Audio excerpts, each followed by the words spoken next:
Chapter 1068. It was snowing heavily in Heaven Capital.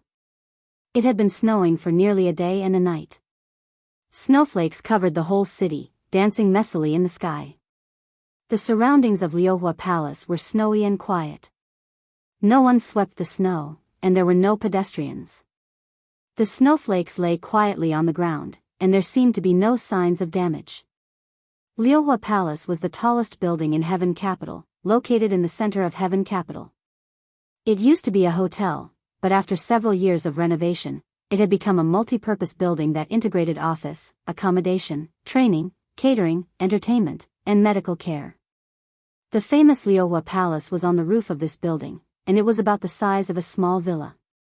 With the building of Liyue Palace as the center, it was surrounded by a strictly planned land of about 1,000 acres. It was completely arranged according to the garden style of Zhongzhou State, with pavilions, terraces, small bridges, and flowing water. It was beautiful and quiet. Snowflakes fell layer by layer, and in the white, this huge garden had a kind of dreamy beauty. Outside the garden was the streets of Heaven Capital. Given the size and population of East Island, there were no quiet streets in East Island at all. There was an endless stream of people and cars on the streets. The snowflakes on the streets had melted, and the snowy ground was a mess after being stepped on.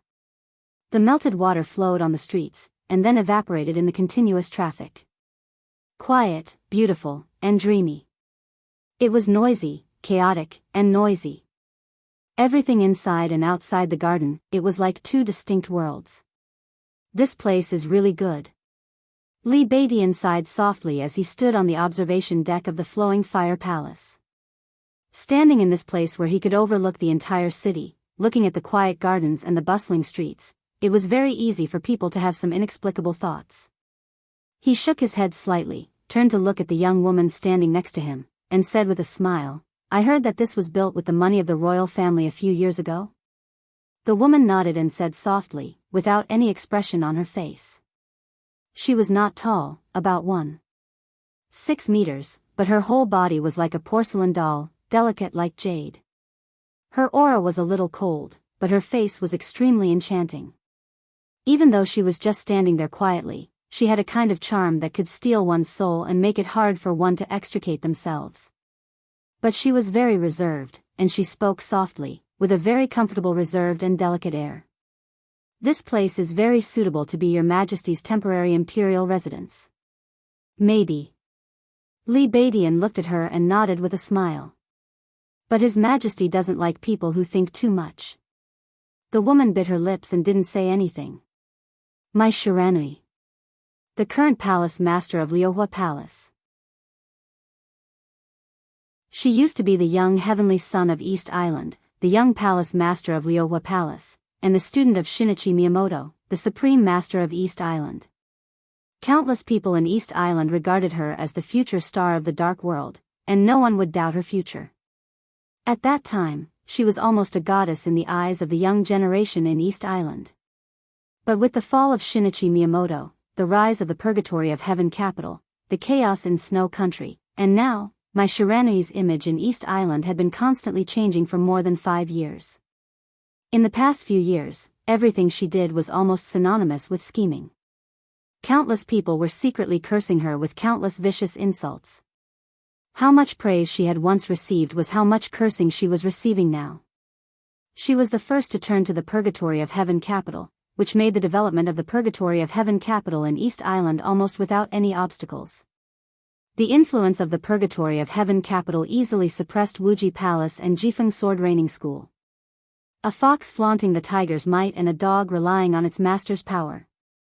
That was what everyone thought. My Shiranui did so. With the power of the purgatory of Heaven Capital, she became an extremely sharp knife in the hands of the purgatory of Heaven Capital. Institutions were brought under the management of the purgatory of Heaven Capital one after another. All kinds of martial arts schools were completely broken up and joined the purgatory of Heaven Capital.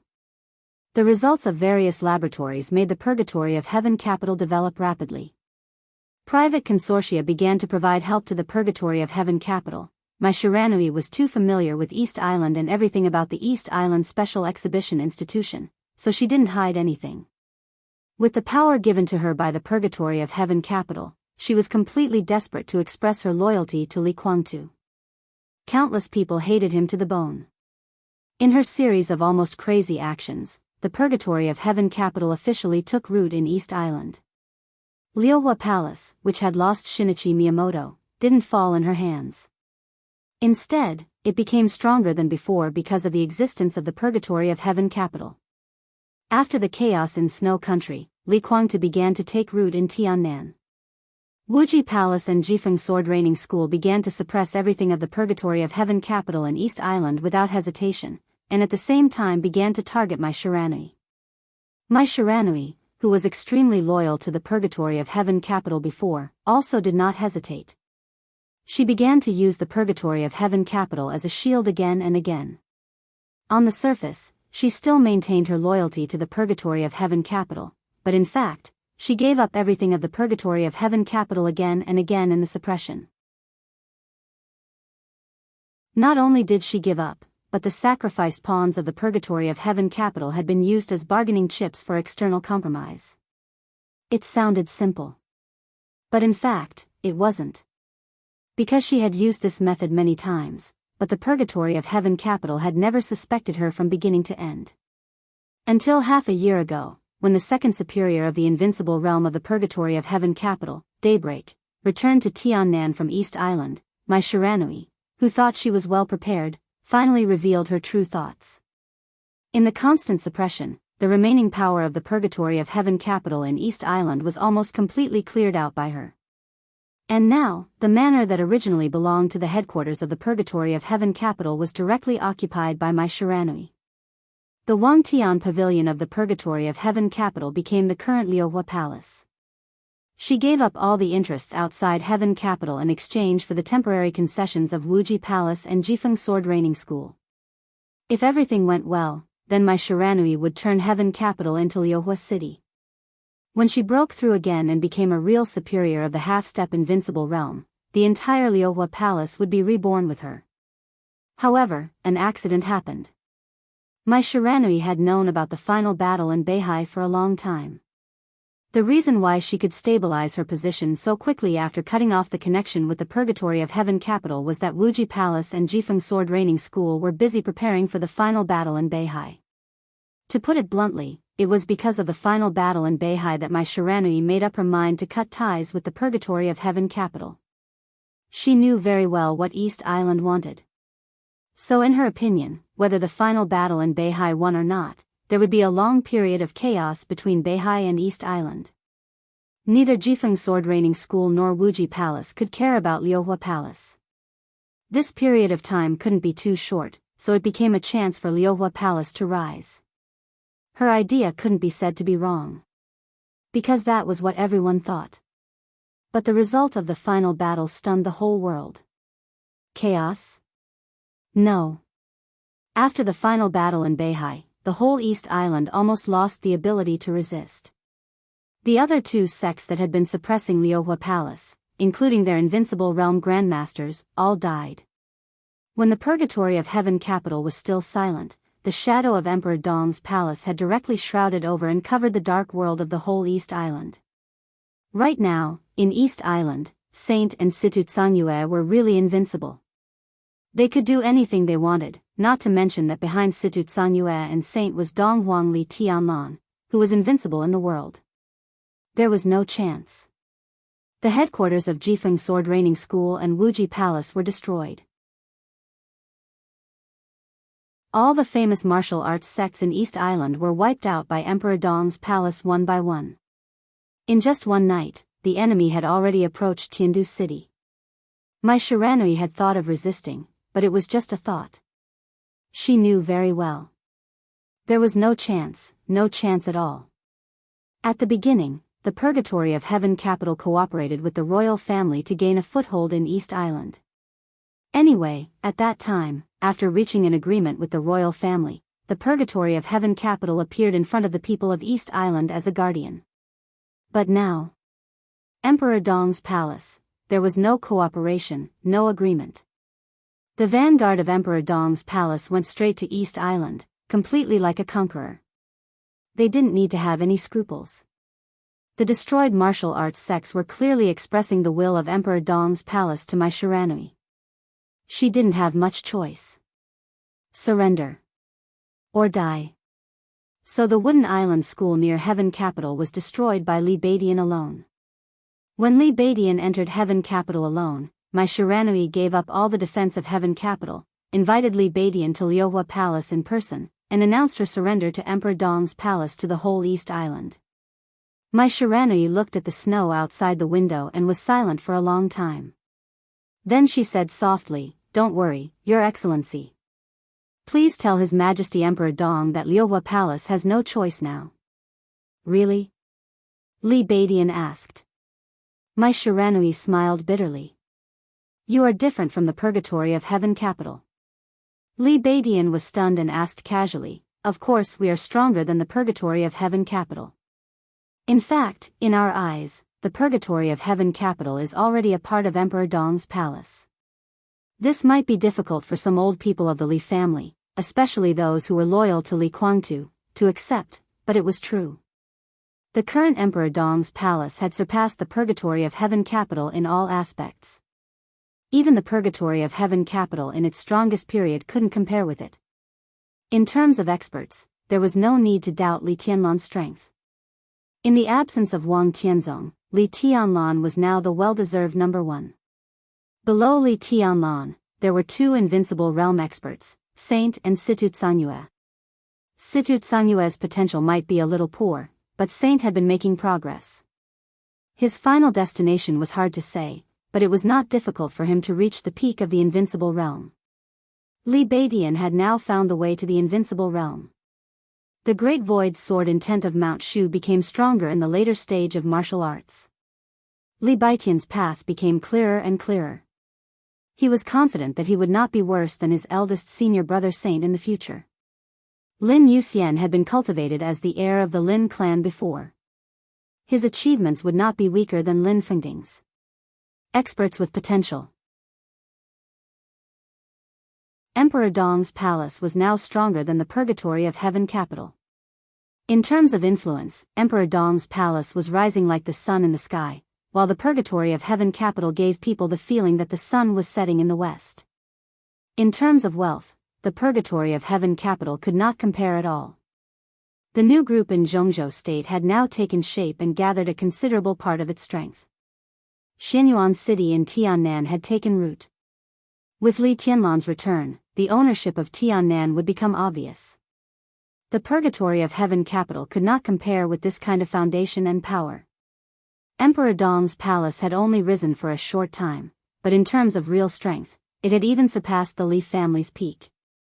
After all, at the peak of the Li family, the Wang family of Beihai was also extremely strong. That's not all I want to say. My Shiranui shook her head gently. The biggest difference between you and the purgatory of Heaven Capital is the standpoint. Li Badian was silent. After a while, he nodded and said, "I see." My Shiranui did not speak. The standpoint was the biggest difference.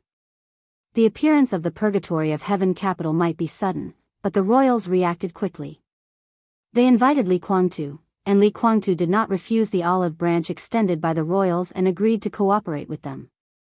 In that state, the purgatory of Heaven Capital might not be recognized by Wuji Palace and Jifeng Sword Reigning School, but it was recognized by the royals.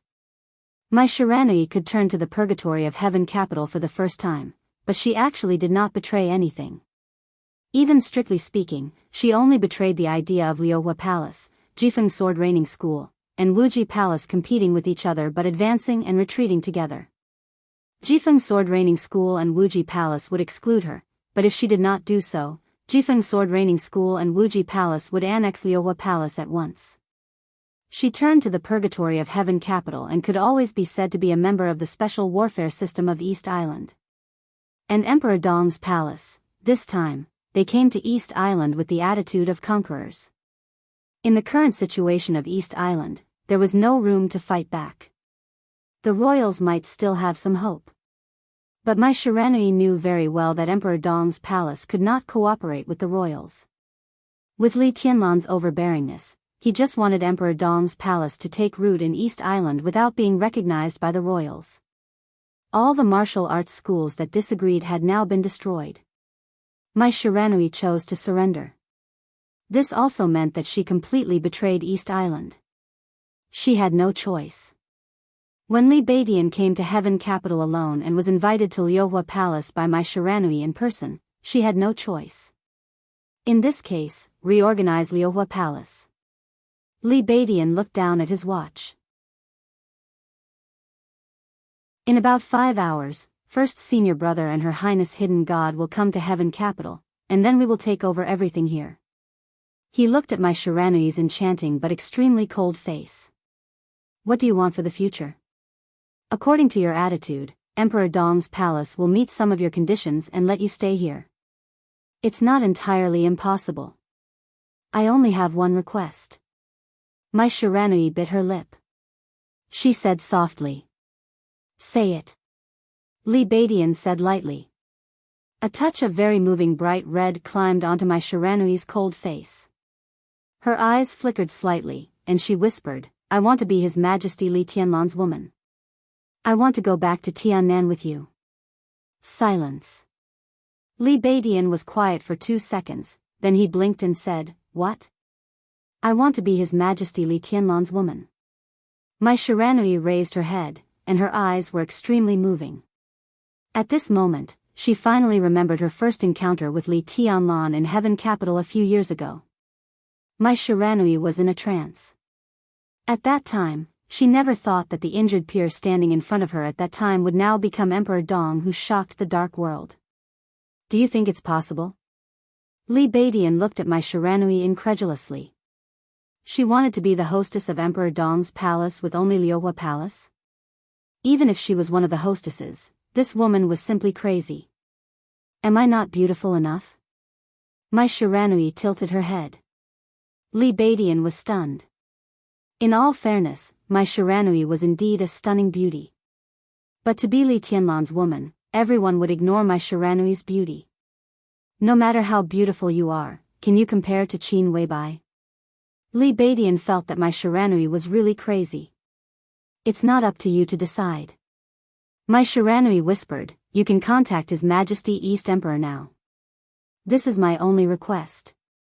Liuhua Palace is not enough, and I am not beautiful enough. What if I add you? What do you mean? Li Beidian frowned. If he doesn't agree, Mai Shiranui lowered her head. She whispered, I'll kill you, then turn to the royal family, hide my identity, and wait for an opportunity. The corner of Li Beidian's mouth twitched. Only then did he understand that it was not from the moment he stepped here that Mai Shiranui had no choice. It was from the moment he walked out of here that Mai Shiranui really had no choice.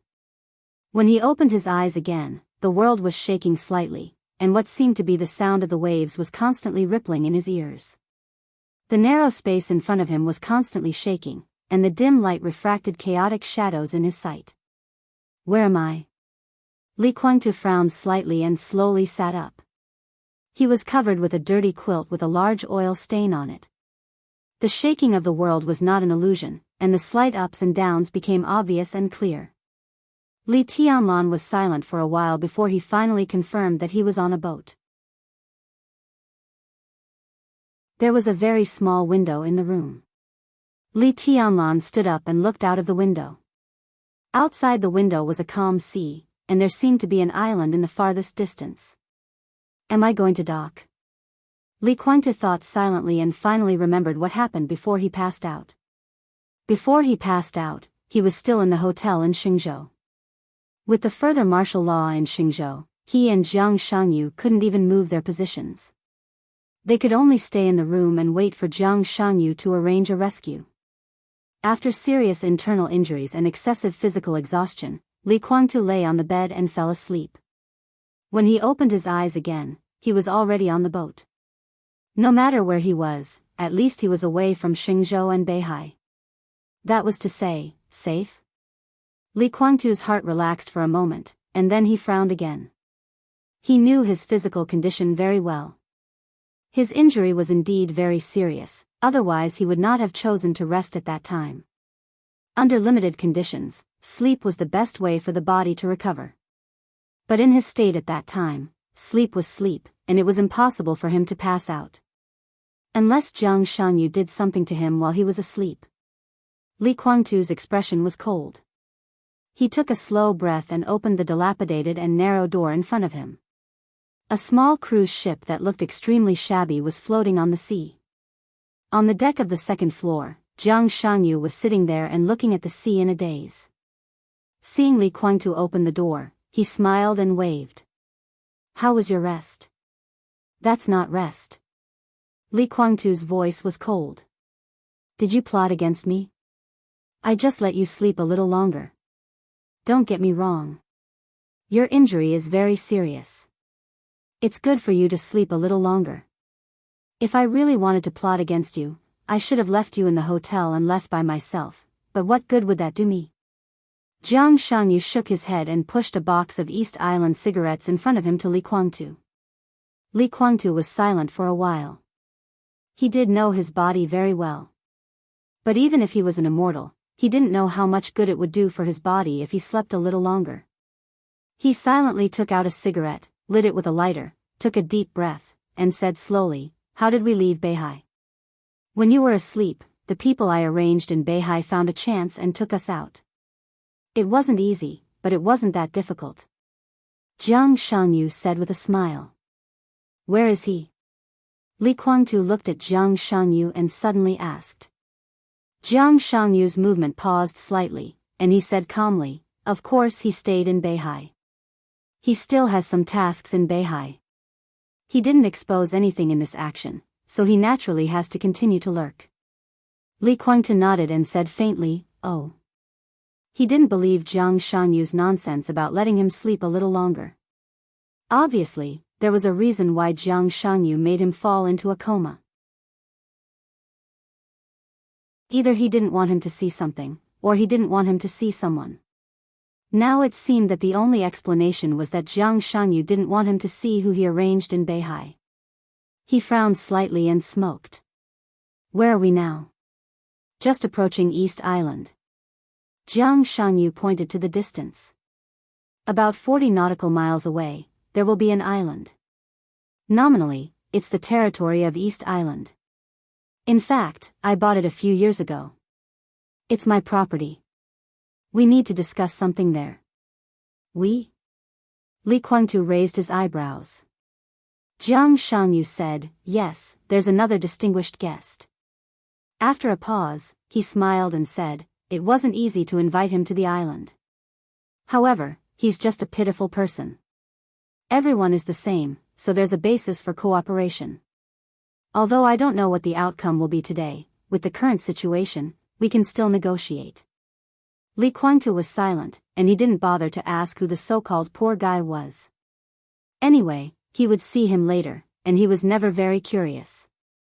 "You slept for nearly 10 hours, and I want to know what happened during these 10 hours. "What happened?" Jiang Shanyu also took out a cigarette and lit it. "Go ahead," Li Guangtu said with a poker face. He didn't think anything big could happen in 10 hours, but Jiang Shanyu suddenly said this at this time, so obviously something did happen. Beihai and Emperor Dong's palace turned against each other. Jiang Shanyu said simply. Li Guangtu glanced at Jiang Shanyu in surprise. The final battle of Beihai had just ended, and Beihai and Emperor Dong's palace turned against each other? Although he knew it would happen sooner or later, it was too fast. Did Li Tianlan make too much demand for the victory just now? But in the current situation of Beihai, what on earth did Li Tianlan make up his mind to turn against Wang Xingxiao? The most important thing was, Li Guangtu thought for a moment. Is Wang Xingxiao still alive? Of course. Jiang Shanyu laughed. Not only is he alive, but he's living very well. When we were still hiding in the hotel, Wang Xingxiao had already arrived in Kanglan.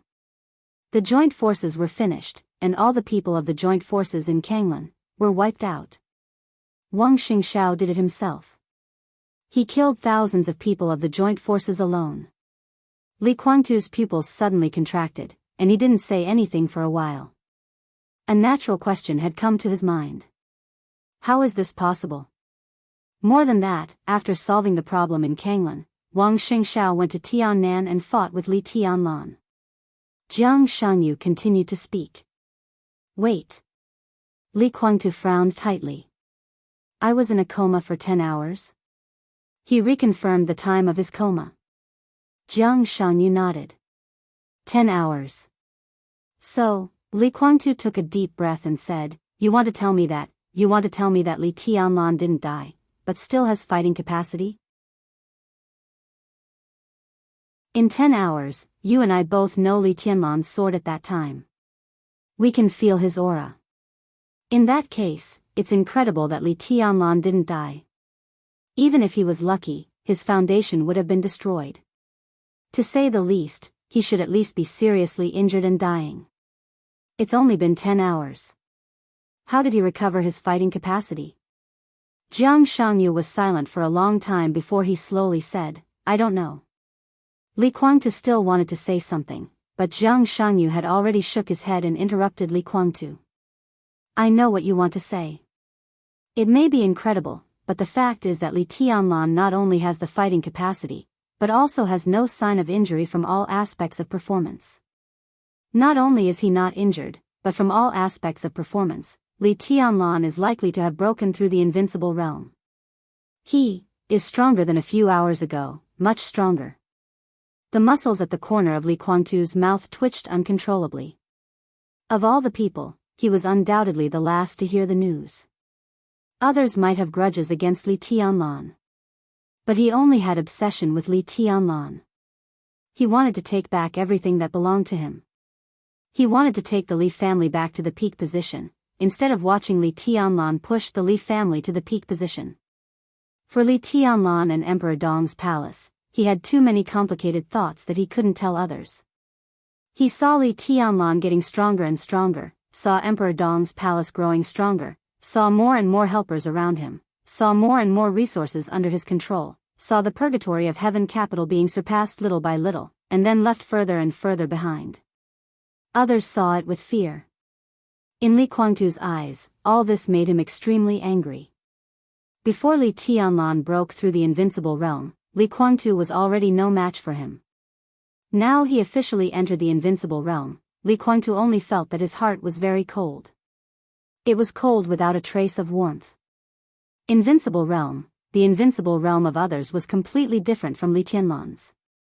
The most intuitive point was that Li Tianlan had no bottleneck in the invincible realm. Not at all. His greatest piece was the threshold from half-step invincible realm to the invincible realm. Now he directly crossed over, which meant that Li Tianlan could stabilize his realm in the shortest time, and then reach the peak of the invincible realm. He could naturally break through the peak of the invincible realm to reach his current realm, and then surpass him and catch up with Wang Tianzong. Li Guangtu's heart kept sinking.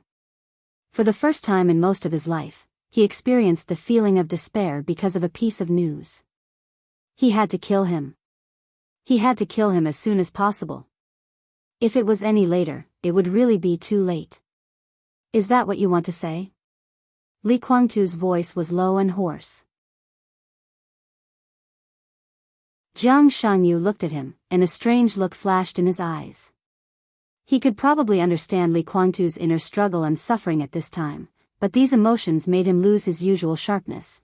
Jiang Shangyu shook his head and didn't know how to evaluate the current Li Guangtu. He just said blandly, "These are two things." Li Guangtu froze and recalled the information that Jiang Shangyu told him. His eyes widened slightly. "You mean, Wang Xingxiao?" Jiang Shangyu first mentioned Wang Xingxiao. Wang Xingxiao, who was almost completely ignored by him. His attention was focused on Li Tianlan. But he remembered Jiang Shangyu's words very clearly. Wang Xingxiao went to Tiannan and fought with Li Tianlan. And he was facing Li Tianlan after the breakthrough. And Wang Xingxiao was not dead yet. If Wang Xingxiao had been crushed in that battle, Jiang Shangyu would not have said so at all. So these were two things. Li Tianlan's breakthrough was one thing. Wang Xingxiao was the other thing. A gloomy look flashed across Jiang Shangyu's face. He nodded and said, although it's hard to believe, it turns out that Wang Xingxiao inexplicably has a very strong combat capability. According to his performance in Tiannan, his comprehensive strength is even not weaker than Wang Tianzong before the breakthrough. At present, my people can't determine the reason, but Wang Xingxiao's strength has soared. I want to say that now we are not only no match for Li Tianlan, but even if we are alone, I'm afraid we won't be a match for Wang Xingxiao. Li Guangtu sat stiffly in place and did not speak for a long time. There was a very clear stupor on his face and eyes. The silence had been going on. The shabby small cruise ship was bumping forward on the sea. What are you thinking about? Jiang Shanyu took the initiative to ask. Li Guangtu's body moved. He didn't seem to have changed, but his spirit seemed to have aged a lot all of a sudden. One day, Li Guangtu shook his head and said, "It's not even a day. 10 hours. He laughed self-deprecatingly and said, I suddenly find that I'm really old. It seems that my era is really going to pass. In my impression, Senior Li Guangtu is not a person who will give up easily." Senior Li Guangtu, it was the first time that Li Guangtu heard Jiang Shanyu call him that. He shook his head and said, "I can't say that I give up. And this kind of thing can't be solved by giving up. Our only choice is to move forward." That makes sense. Jiang Shanyu nodded. Li Guangtu fell silent again and stopped talking. The cruise ship moved forward on the sea, and the outline of the island ahead had become clear. Li Guangtu, who had been silent for a long time, let out a long sigh, stood up, and looked at the island ahead. Jiang Shanyu's fingers moved as if he wanted to stop something, but in the end, he did not move. In the next second, Li Guangtu's body suddenly tightened, and the aura all over his body suddenly became extremely sharp and cold. His injuries were still extremely severe, and his sword chi was not obvious. However, at this moment, his entire body seemed to have suddenly transformed into a divine weapon that revealed its edge, and his entire body carried a terrifying sharpness. Jiang Shanyu remained calm and lit another cigarette. Li Guangtu's eyes narrowed slightly, and he stared at a figure on the shore. The figure stood in front of the small dock and seemed to be welcoming his cruise ship. When Li Guangtu saw him, he also saw Li Guangtu. The aura of the two of them was equally weak. But their eyes met in the air, sharp and gloomy, and there seemed to be sparks in the empty space. The whole sea suddenly had a very strong smell of gunpowder. "This is the distinguished guest you invited? That poor guy?" Li Guangtu sneered, and his voice was cold without any warmth. "Yes." Jiang Shanyu lowered his voice slightly and said, "He is a good entry point for us." "I agree." Li Guangtu said blandly, "In that case, you have a good cooperation. I won't accompany you." Jiang Shanyu was stunned. He knew. Li Guangtu saw that the other party would have a reaction, but he did not expect that the reaction would be so big. This was completely the rhythm of directly turning hostile. Jiang Shanyu was a little helpless. "Senior, why are you so stubborn? We may not be able to let go of the past hatred, but at the moment, it is not the most important thing after all. His situation, my situation, and the situation of the purgatory of heaven capital are not good. The only thing we can do now is to completely concentrate all our forces together to have a chance." Li Guangtu sneered and did not speak. Jiang Shanyu paused and whispered, "Senior, I can promise you that if today's cooperation can be reached, I will give you a satisfactory explanation." Li Guangtu turned around and took a deep look at Jiang Shanyu. Jiang Shanyu's eyes met with his without any avoidance. Li Guangtu turned around and said no more. The cruise ship slowly docked. Jiang Shanyu was the first to walk off the cruise ship. Li Guangtu did not move. "Your Highness, welcome." Jiang Shanyu smiled and took the initiative to reach out to the person standing on the shore. "How is your injury?" "I won't die yet." Gu Xingyan shook his head, but his eyes were still looking at Li Guangtu, who was still standing on the cruise ship. Gu Xingyan. Gu Xingyan, the god of war of Zhongzhou state. He betrayed the Li family more than 20 years ago. Gu Xingyan, who overthrew the Li family and besieged and killed Li Kuangtu. Who could have thought that after so many years, when the two met again, it was not a fight to the death, but cooperation. Cooperation? Li Kuangtu's eyes flashed with killing intent. Long time no see. Gu Xingyun took the initiative to speak. Li Kuangtu might not have expected to meet him. However, Gu Xingyun, who had been paying attention to the battle in Beihai, had long been mentally prepared for this. He knew that he would see Li Kuangtu, but he still appeared here. His intention would undoubtedly make Jiang Shangyu more happy. You do it for your Li family, and I do it for my Gu family.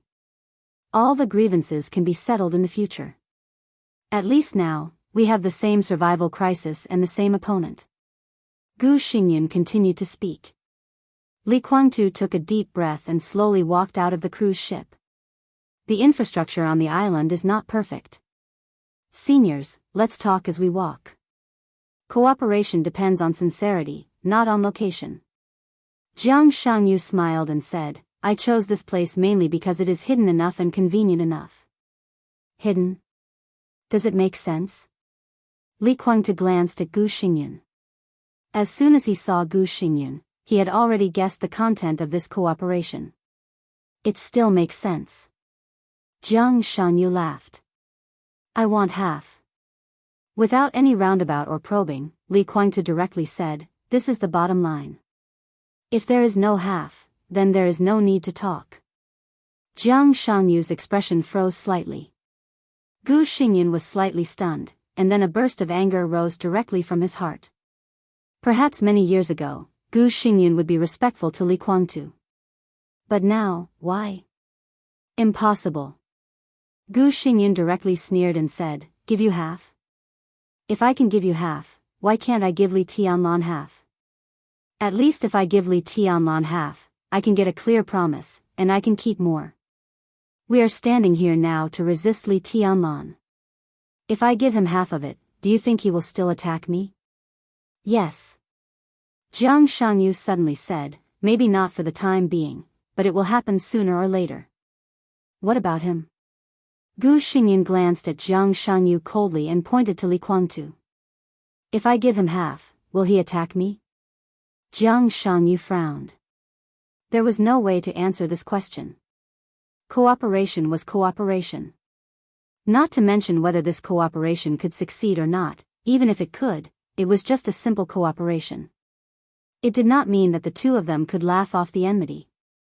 He wanted to say no, but this answer could not even deceive a 3-year-old child. Li Kuangtu would also attack Kunlun City sooner or later. If this is his bottom line, then I think there is no need to talk this time. I can't agree. You two, please help yourselves. Goodbye. Gu Xingyun said lightly. In such an obvious situation, no one was a fool, and no one could deceive anyone. Since there was no way to cooperate, there was no need to waste time. You two, Jiang Shangyu's tone became a little low. I think you still don't see the current situation clearly.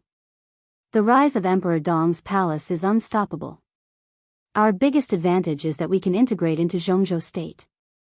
We can't lose Zhongzhou State, especially for us. This is not only important in strategy, but also, Zhongzhou State can be our talisman in many times. This is the case now. If we cooperate, the advantages outweigh the disadvantages.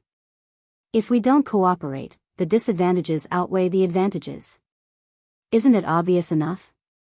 At this time, for some old grievances, do you have to go against the future? Li Kuangtu was silent. Gu Xingyun also did not speak. The three of them looked at the waves around them and walked forward in silence. Your Highness, do you have any other choice? Jiang Shangyu glanced at Gu Xingyun and suddenly asked. Annan State has sent me an invitation. Gu Xingyun said lightly. Oh. Jiang Shangyu smiled. Vice President, Chief Commander of National Defense, God of War. Gu Xingyun laid out the bargaining chips of Annan State one by one and sighed softly. It's very tempting. Indeed. Jiang Shangyu nodded in agreement. Then why don't you go? With such wonderful conditions, it seems that there is no need to hesitate at all. Then why not? Or in other words, now that Li Tianlan is here, how many days can you enjoy if you go there? Gu Xingyun snorted and did not speak. Retreat. As early as after Li Tianlan attacked Kunlun City, Gu Xingyun had begun to think about the retreat. He was the god of war of Zhongzhou State and the leader of the Special Warfare Group. This identity was destined to make it difficult for Li Tianlan to touch him in a short time, or even replace him in a short time. That was to say, Gu Xingyun was safe for the time being. In his position, if Li Tianlan wanted to make Kunlun City beyond redemption, the first thing he had to do was to let the new group suppress the Special Warfare Group, and then weaken and dismember the Special Warfare Group little by little. When Kunlun City completely became a general without an army and was pushed by everyone, Li Tianlan would do his best to completely end Kunlun City. This was undoubtedly the way for Gu Xingyun to learn the lesson of the Li family. At that time, the Li family and the Wang family of Beihai worked together to form the Southeast Group. When summer solstice came to them to ask for cooperation and secretly integrated the Southeast Group, the Li family was completely exposed without any protection. This was undoubtedly a failure. The Special Warfare Group was now Gu Xingyun's biggest protection. However, judging from the current development speed of Li Tianlan and Emperor Dong's palace, the protection of the Special Warfare Group obviously could not keep the wind and rain for too long. As Li Tianlan became stronger and stronger, the whole Special Warfare Group might soon be completely smashed by Li Tianlan. If Gu Xingyun put down his pride, he could still shamelessly stay in the position of the god of war for a few years. But he had been preparing for a retreat. Annan State seemed to be a good choice. The other party was very sincere. As long as Gu Xingyun was willing to go there, all the other parties' promises would be fulfilled immediately. But the so-called going there was not a job hopping from the company. Seriously speaking, as long as Gu Xingyun went there, it meant that Kunlun City and Gu Xingyun officially committed treason. The god of war openly committed treason. Zhongzhou State was bound to be furious. This kind of anger was not incompetence, but it had to be put into action. Zhongzhou State also had the strength to put into action. The biggest source of confidence came from Li Tianlan. Gu Xingyun believed that as long as he publicly went to Annan State, Li Tianlan would take the order of Zhongzhou State and directly kill him in Annan State in the shortest time without any mercy. What could Annan State say to deal with the traitor of treason? Even if they could say something, who would listen to them? Maybe Li Tianlan had been waiting for this day. Jiang Shangyu asked him how long he could enjoy in Annan State. It would not take long at all. He might even die in Li Tianlan's hands in less than a day. So although this seemingly good option had been hovering in Gu Xingyun's mind, he never dared to do it. He originally wanted to linger on in Zhongzhou State for a few years to see the situation, but he received a call from Jiang Shangyu. The cooperation was proposed by Jiang Shangyu. Gu Xingyun thought about it and felt more interested. So he came here. This cooperation might still seem risky, but at least it was more reliable than escaping to Annan State. Only half? This was completely beyond the bottom line that Gu Xingyun could accept. He would not choose Annan State, but there was no need to choose Jiang Shangyu and Li Guangtu. He could also choose to surrender to Li Tianlan. Li Guangtu and Li Tianlan would deal with him in the end. If he surrendered to Li Tianlan, at least he could live longer. If you have the intention, many details need to be discussed. Jiang Shangyu said faintly, "How's the treason case going?" The treason case of the Special Warfare Group. This had now become one of the biggest focuses of Zhongzhou State. Because of this case, almost all the middle and high-level officials of the Special Operations Bureau of Yuzhou were replaced, followed by Tianjin, then Yan Zhao, and Dongshan. The influence was getting bigger and bigger. The Special Warfare Group also became unstable with the expanding treason case. The Prince Group and the Special Warfare Group were in turmoil at the same time. During this time, Zhongzhou State was quite lively. It's still going on. Gu Xingyun's face was a little pale. In fact, the treason case was caused by him, and now it was completely out of control. He was confident that he would not be involved in the treason case, but to achieve this goal, he did not know how many people would be sacrificed. Until now, don't you understand what the treason case is all about? Jiang Shangyu said with a smile. What do you mean? Gu Xingyun's eyes suddenly condensed, and he stared at Jiang Shangyu. The treason case was the most passive one for him in recent years. At the beginning, he thought about struggling and cutting the Gordian knot, but the more he struggled, the more passive he became. Until now, there was almost no room for him to intervene in the task force of the treason case. It was a very hidden thing, but now it is suddenly exposed. Have you never suspected the Burning Legion? Never suspected Ramalan? Jiang Shangyu asked with some doubts. Gu Xingyun's face instantly became livid. Ramalan. The Burning Legion. Of course, he had doubts. But he could not think of a reason for the Burning Legion to betray him. It was simply impossible. Over the years, he had used his power to give the Burning Legion countless support. Ramalan could be said to be loyal to him. What reason did he have to betray him? If he betrayed him, who could he turn to? Impossible. Gu Xingyun took a deep breath and said slowly. He did not believe that there was something wrong with the Burning Legion. He would rather believe that there was something wrong with someone in the special warfare system. Nothing is impossible. Jiang Shangyu shook his head. I think the connection between you and the Burning Legion should not be known by many people in the special warfare group, right? This should be a top secret. At most 2 or 3 people, including you, know it. Obviously, they can't leak it, so it can only be the Burning Legion's problem. I have a lot of evidence to show that you have supported the Burning Legion all these years, but Ramalan is just using you, or the Wang family of Beihai is using you. Ramalan had experience in the Divine Martial Army a few years ago. Strictly speaking, he is the second force supported by the Wang family of Beihai in Africa. He has always been a member of the Wang family of Beihai, and the Burning Legion has always been a force of the Wang family of Beihai. Gu Xingyun's body trembled slightly. He gritted his teeth and said word by word, "This is impossible. If you want to see the evidence, when we go back, I can give you a lot of evidence." At that time, you asked the Burning Legion to deal with Emperor Dong's palace and those seriously injured people. In fact, Beihai also had such a request. If not, you should have been able to detect the problem at that time. Jiang Shangyu felt a little regretful. The Burning Legion is not on good terms with the Divine Martial Army in Africa land, and even many people of the Divine Martial Army died in the hands of the Burning Legion. Doesn't this prove, no? Jiang Shangyu directly interrupted Gu Xingyun's words. This can't prove anything. They are just some chess pieces. The Divine Martial Army is so big, how can all of them be direct descendants? They have enough chess pieces to show off some things and trick some fools. He looked at Gu Xingyun with pity. Obviously, you've been fooled. If that's the case, why didn't the Burning Legion participate in the decisive battle in Beihai? Gu Xingyun was still not convinced. Because Wang Xingshao never thought that he would lose. For them, the longer this chess piece is hidden, the more power it can exert.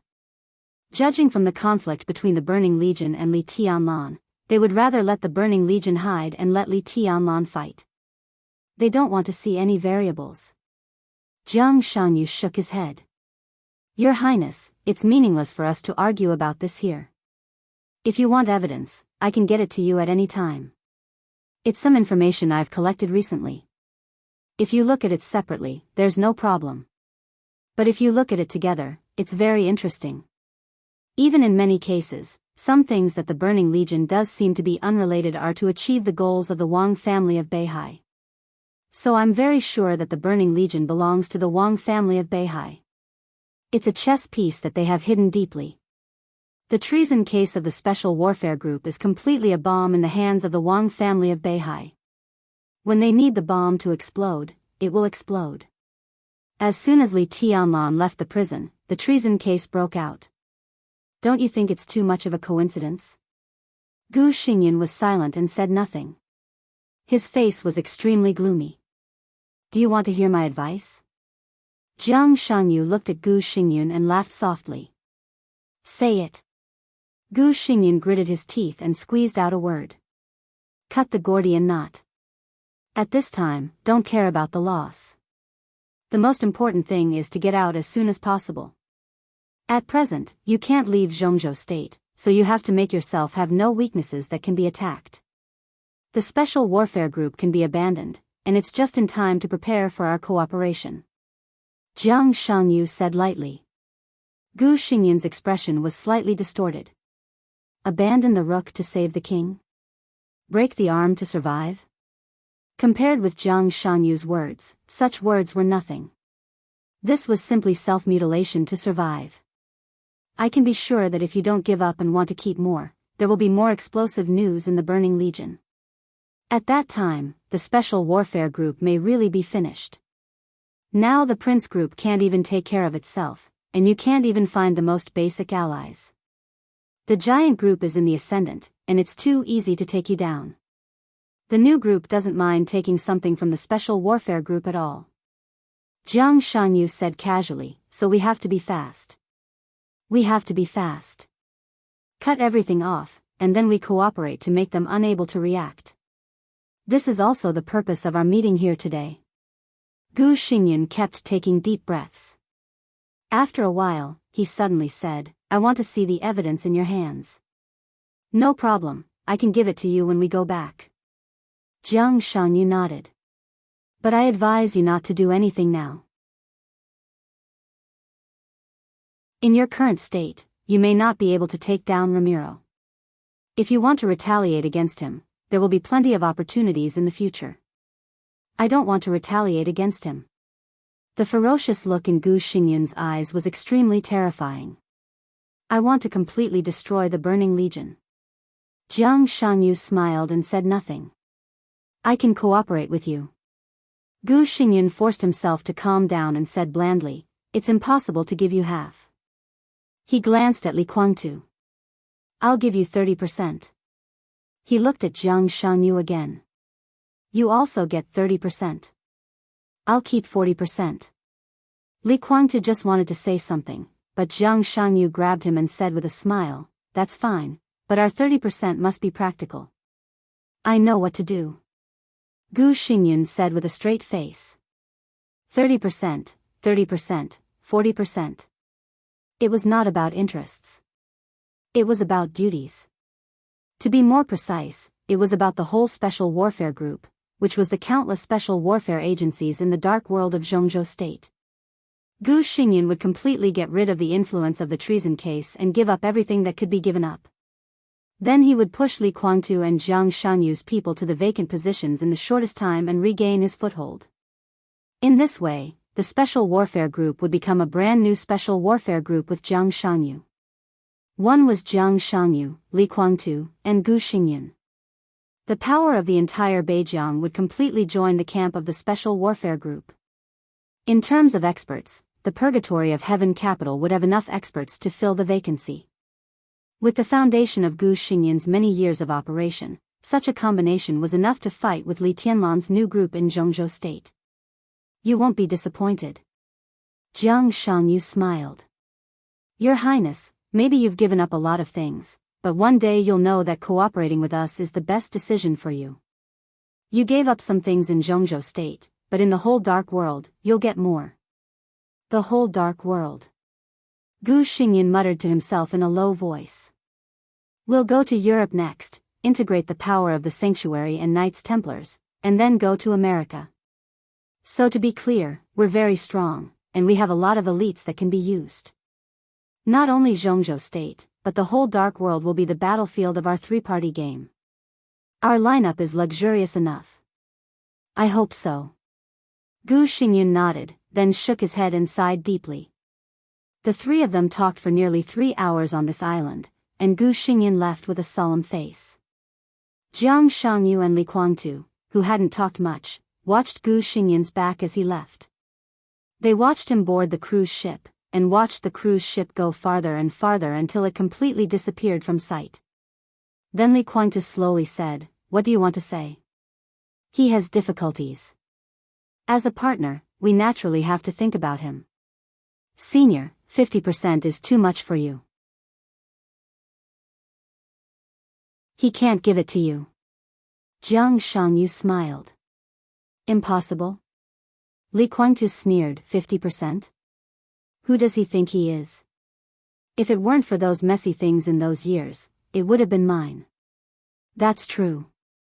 Jiang Shangyu nodded. But how can there be so many ifs in the world? Those things have happened. Now the special warfare system is Gu Xinyan's life. It's impossible for him to give you half of it. But if he can't give it to you, I can compensate you. Oh. Li Guangtu's expression changed slightly. After all, the foundation of the Jiang family is still a little weak. Jiang Shangyu shook his head helplessly. Although Beijiang is large, the Jiang family has not accumulated many masters over the years, and there are even fewer who can be inserted into the special warfare system. Our Jiang family can occupy at most 10% of the positions. I'm afraid the remaining 20% will have to trouble you, senior. Jiang Shangyu paused and said with some regret, in fact, there are still many candidates in the Knights Templar. Unfortunately, if they are yellow people, these things will be easy to handle. Now, we can only rely on the purgatory of Heaven Capital. The corner of Li Guangtu's mouth rose slightly for a moment, and he slowly said, there are still many people in the purgatory of Heaven Capital. That's good. Jiang Shangyu looked sincere, but he had already begun to think. He gave Li Guangtu 2/3 of his 30% of the positions, which meant that once the cooperation between the two sides began, the purgatory of Heaven Capital would occupy more positions in the special warfare system of Zhongzhou State than Kunlun City. Gu Xingyan would naturally be dissatisfied. It seemed that he had to compensate Gu Xingyan in other ways. Jiang Shangyu had a headache. He rubbed between his eyebrows and suddenly said, Senior, I've always been curious. Why do you have such a great hostility to Li Tianlan? I'm not hostile to him. Li Guangtu shook his head. It's just that the Li family is mine. He's not a member of the Li family, so he doesn't deserve to own the Li family. I know something about this. Jiang Shangyu smiled. Li Tianlan is the son of Dongqing Wudi and Bai Qingqian. Dongqing Rushi is your daughter. Daughter, it was a beautiful trick. The whole Zhongzhou state has been deceived for many years. He paused, and suddenly a person came to mind. The smile on the corner of his mouth grew wider. Li Guangtu actually had a son. Jiang Shangyu knew this very well.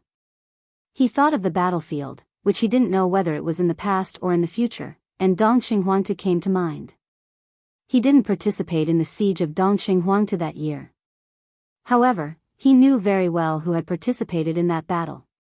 Especially those high-end forces. Wang Tianzong was one. Li Guangtu in front of him was one. And Li Guangtu's son was also one. Emperor Huawu. The father and son could be said to be the absolute main force in that siege. Jiang Shangyu sighed in his heart and continued, but Dongqing Rushi and Li Tianlan have an engagement. If they have children in the future, they will also be the blood of the Li family.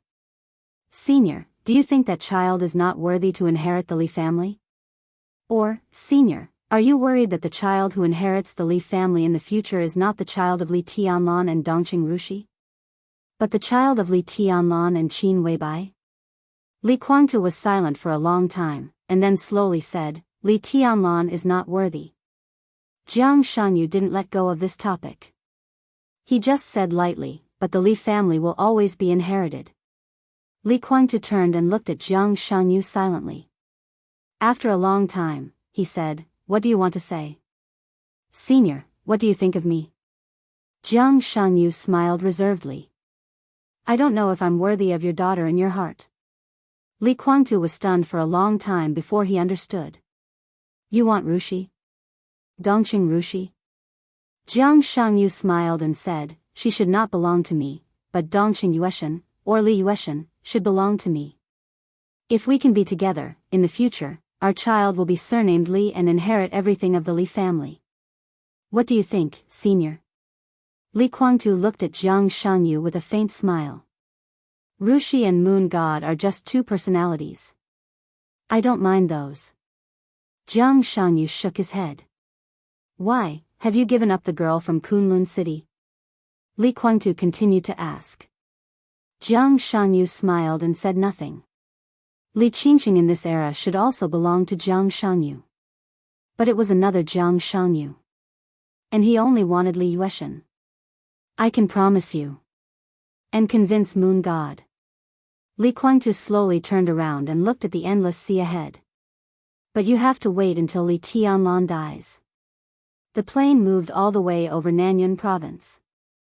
Li Tianlan casually looked at the sea of clouds outside the window and listened to military counselor reporting the goal of this trip in front of him. Your Majesty, our team is full of very professional talents, and there is also a very professional negotiation team. I have had a brief communication with others on the phone, but they hope to meet with Your Majesty in the near future. Military counselor said slowly. Li Tianlan withdrew his gaze and glanced at him. He handed him a cigarette and said, People from the North Group? A lot of them are. Military counselor nodded. The North Group was the focus of military counselor's strategy over the years. This group, which had been glorious but now was getting more and more down but was unwilling to withdraw from the power stage, undoubtedly needed some new changes. Some of military counselor's ideas could be said to hit it off well with them. And Li Tianlan's new group could not be separated from the support of the North Group in all aspects. No new group could promote new people at will. The so-called new of the new group referred to the position, and people were, after all, a new circle formed by people who had reached a certain status. Some of the capable people of the North Group, some of the capable people of the Giant Group, and some of the remaining power of the Li family were the new group that was about to be formed. Li Tianlan was very familiar with the Giant Group, but he had almost no dealings with the North Group. It was completely understandable that some people of the North Group were eager to meet Li Tianlan. You arrange it. Li Tianlan said slowly. Well, tonight.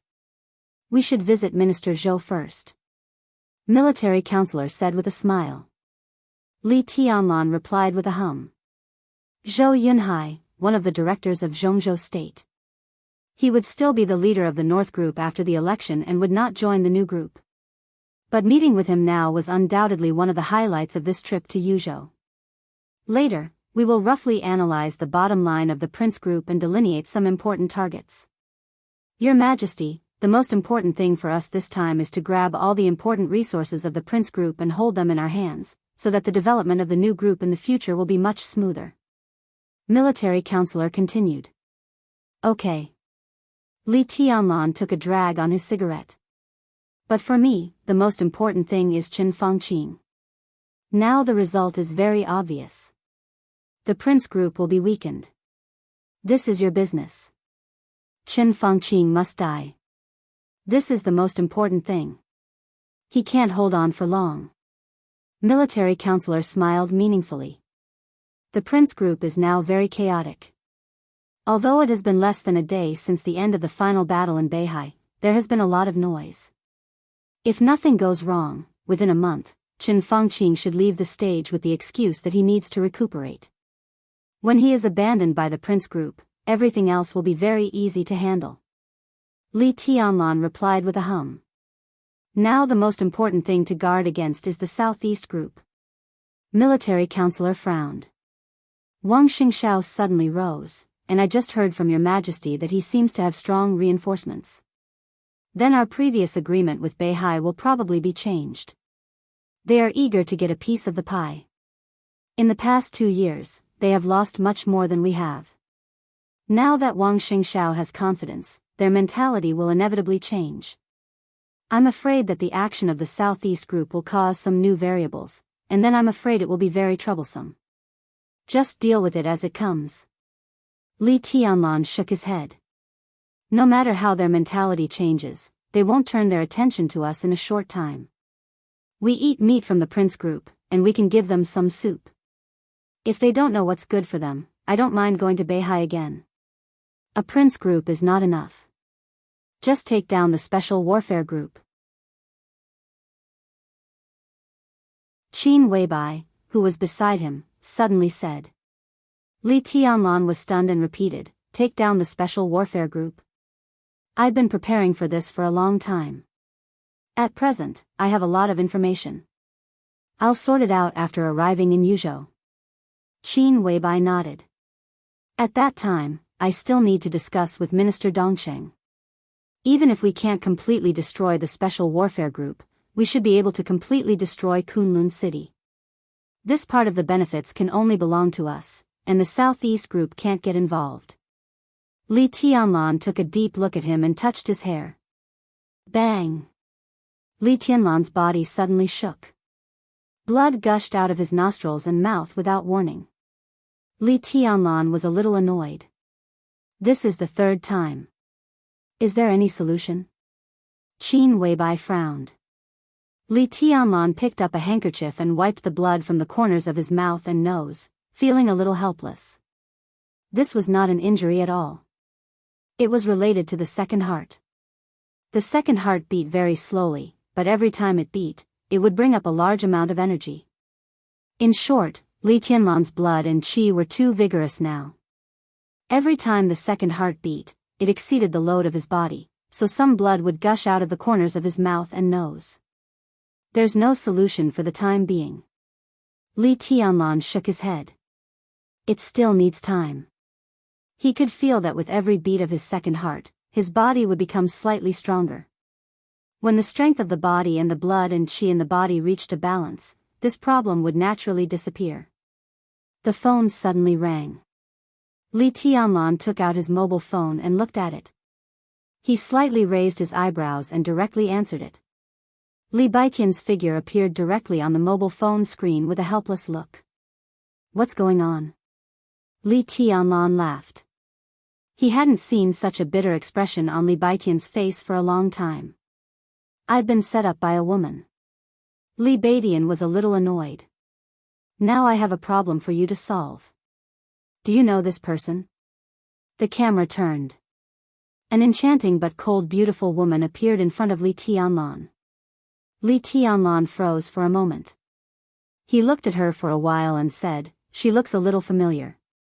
He did feel that she looked a little familiar. But for a moment, he couldn't remember where he had seen her. "Your Majesty, I'm Mai Shiranui." On the screen, Mai Shiranui bowed deeply to the camera. That's her. Li Baitian's voice sounded. She is willing to join Emperor Dong's palace with all the power and resources of Liuhua Palace, but her only requirement is that she hopes to be your woman. She said that if you agree, she can dedicate everything to you. If you don't agree, she will kill me and run away. You see, it's difficult. It's really a problem. Li Baitian's face appeared on the screen again. Li Tianlan was silent for a while and looked at Li Baitian. Do you have anything to say? Me? Li Baitian said with a headache, what do I want to say? She's going to kill me. Damn it, help.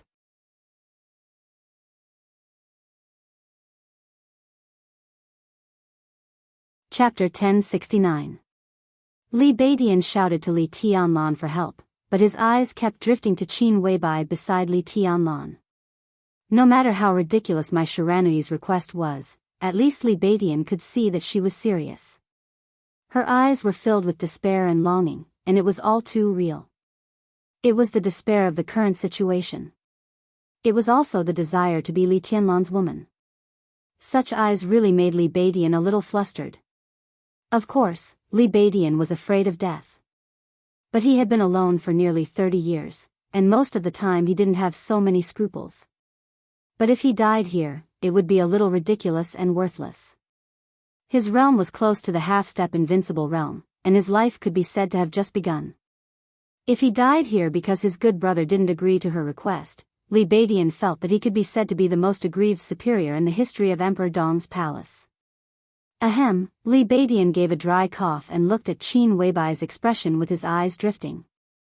His voice became more erratic. In my opinion, in fact, it's not bad to agree. Mai Shiranui was a beauty, a great beauty. No one in the dark world could deny this.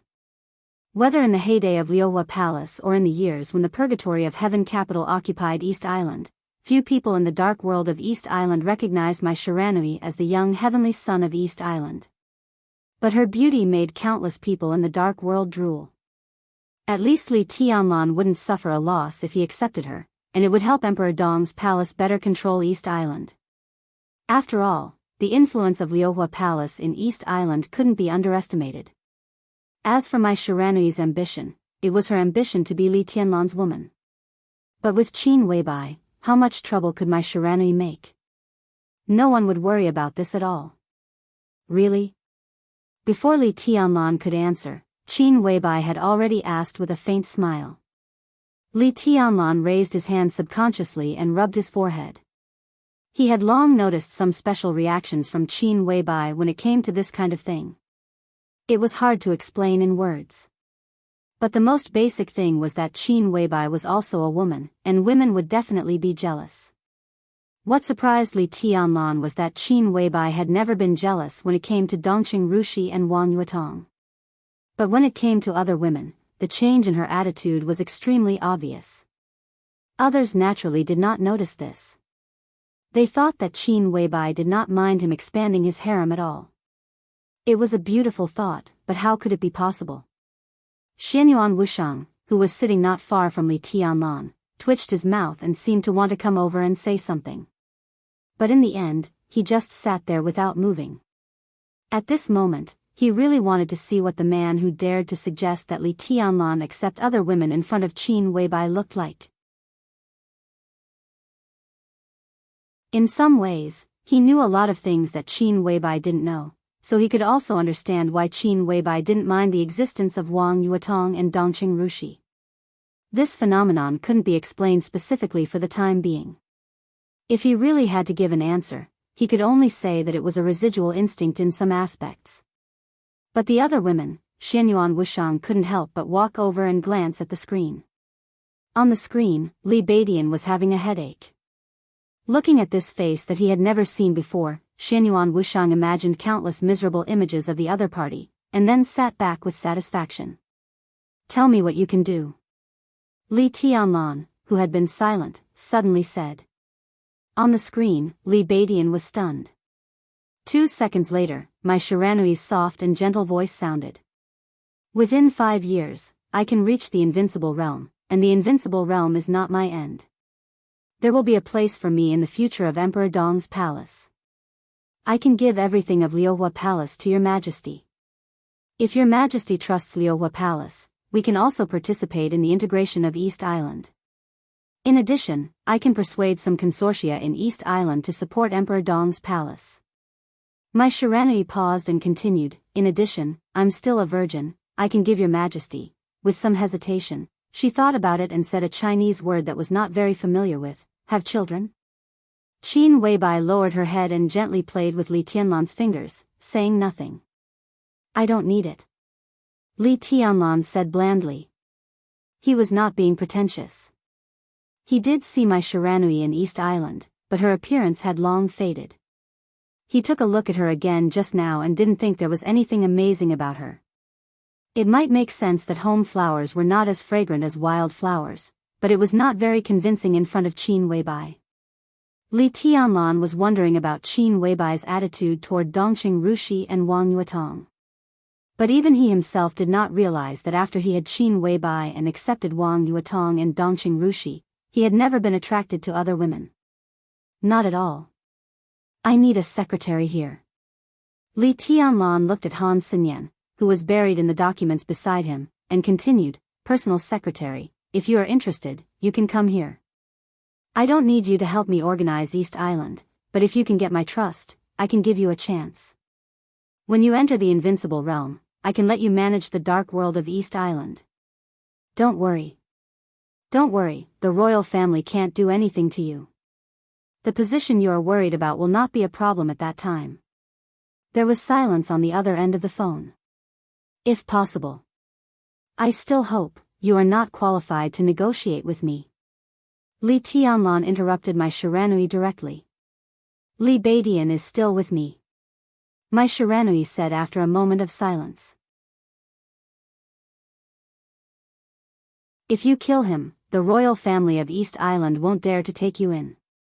Li Tianlan took a sip of tea and said calmly, I said so. My Shiranui fell completely silent. Li Tianlan looked at Li Badian and said slowly, bring her back. Li Badian nodded and smiled. Got it.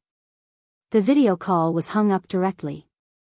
In Liuhua Palace, Li Badian held the phone and looked at my Shiranui, who still kept her head down. My Shiranui's aura fluctuated slightly, and her face was expressionless. If you don't agree with this result, Li Badian looked at her helplessly. Then I have to work hard. Personal secretary, my Shiranui looked up at Li Badian. What is it? Li Badian thought about it seriously. Senior officials at the governor level of Zhongzhou state would actually have personal secretaries, but they were all of the same sex. The personal secretary of the opposite sex represented too many possibilities. Li Badian grunted and said slowly, probably a personal maid? Can you understand the word maid? Or should I say, personal maid? Personal maid? My Shiranui's eyes were in a trance. That's about it. Do you think it doesn't fit your identity? Li Badian chuckled and said, but what is your identity? Potential? Strength? Influence? You're not the top. As for appearance, you have no advantage. To be honest, your request is a little too much, even whimsical. I don't mean to humiliate you, but there is no illusion in Emperor Dong's palace. What do you want? You have to fight for it yourself. What do you want? Judging from what you have, what qualifications do you have to be the hostess of Emperor Dong's palace? Personal maid. In my opinion, this identity is just right. My Shiranui stood where she was and thought silently for a long time. Li Badian quietly looked at the flying snow around Liuhua Palace. He seemed to be as steady as an old dog, but in fact, he was flustered. After a long time, my Shiranui moved her body and whispered, I accept this identity.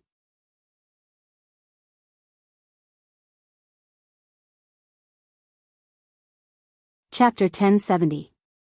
The ship was rocking and the water was rising and falling. The blood-red setting sun slowly fell silent on the surface of the sea as far as the eye could see. The clouds in the distance were still shining with the afterglow of the day, but the surrounding sky had already begun to gradually darken. Gu Xingyan opened his eyes from meditation and felt that his energy had recovered a little. The pain in every part of his body still existed. His internal organs twitched slightly as he breathed. His heartbeat was much faster than normal. Gu Xingyan silently felt the injuries on his body, with no expression on his face. Since it was severely injured by Situ Tsangyue with the murderous weapon setting sun in Lin, and a few years ago, the light of the whole Kunlun city seemed to have completely dimmed. All the sharpness of the special warfare center of Zhongzhou state seemed to have disappeared without a trace. Not long ago, after it was officially defeated by a sword-chi doppelganger of Li Tianlan, all the honor and dignity that Kunlun City had been trying to maintain for many years seemed to have directly disappeared at that moment. There were people who took advantage of the situation and added insult to injury.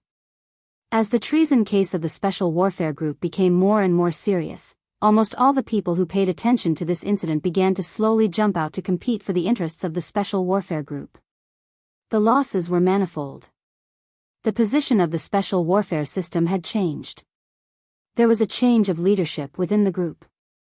The commercial sector was annexed and annexed. The entire group was in a state of panic. When the tree falls, the monkeys scatter. The situation of the Special Warfare Group was getting worse day by day. In the most desperate time, Gu Xingyan, whose heart was extremely cold, really thought about leaving Zhongzhou state with a lot of secrets. Annan was not the only one who began to contact him secretly. There was even Star State, a superpower in the world whose comprehensive strength was second only to Zhongzhou state. The promise of this kind of superpower was naturally not as good as that of Annan. But now there were few experts in the dark world. His strength, which was infinitely close to the peak of the invincible realm, was worthy of the position of national war god in any country except Zhongzhou state. A superpower like the Star Nation would undoubtedly be able to guarantee the safety of Gu Xingyan and the entire Gu clan. Gu Xingyan was eager to make a move. He was about to make a decision. But every time he thought of Emperor Dong's palace, his determination would be shaken. In the face of traitors, Zhongzhou state had never been polite at all. This was the real zero tolerance. If it was before, Gu Xingyan might not have so many concerns. But Li Tianlan's rapid rise was enough to make everyone feel uneasy. The increasingly close cooperation between Emperor Dong's palace and Zhongzhou state was enough. He knew an undeniable fact: Zhongzhou state, with Li Tianlan, had the power to kill anyone at any time and any place. What was the value of a peak expert? What was the deterrence of a peak expert? That's what it is. In the era of nuclear deterrence, a real large-scale overall war was almost unlikely to happen. Even if Gu Xingyan committed treason, Zhongzhou state could not start a war involving the whole world. A division, a legion, a war zone, millions of soldiers, countless high-tech weapons. These were not enough for Zhongzhou state to break into Star State and kill Gu Xingyan, who had committed treason. But Li Tianlan could do it. Therefore, it was only natural that he was more valuable and more powerful than an army of 1,000,000 soldiers and countless high-tech weapons. Gu Xingyan was very clear about this. He knew that if he committed treason, he would die no matter where he went. But if he left Zhongzhou state, even if he would die, at least his Gu family would still have a place to live. If he stayed in Zhongzhou state, when Li Tianlan dismantled the special warfare group, he and the entire Gu family would die without a burial place. Gu Xingyan faced an extremely important choice. Either he could rely on the special warfare group to resist Emperor Dong's palace to the end and live or die. Or he could sacrifice himself and let the Gu family leave Zhongzhou state and lie dormant, waiting for a chance to rise again.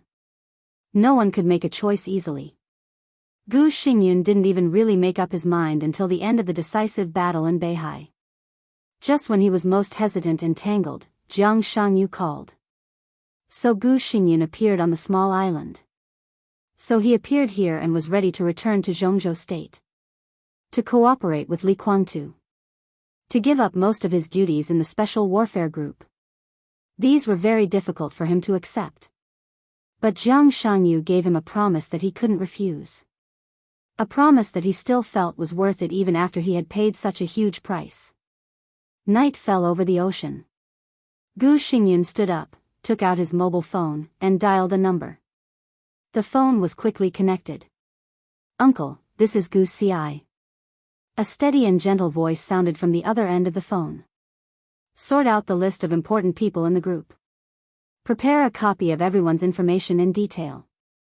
Gu Xingyan said slowly. Special Warfare Group. He naturally had the list of important internal personnel in his mind. But now he needed to connect all these people together and see the structure of the entire Special Warfare Group from the clearest perspective.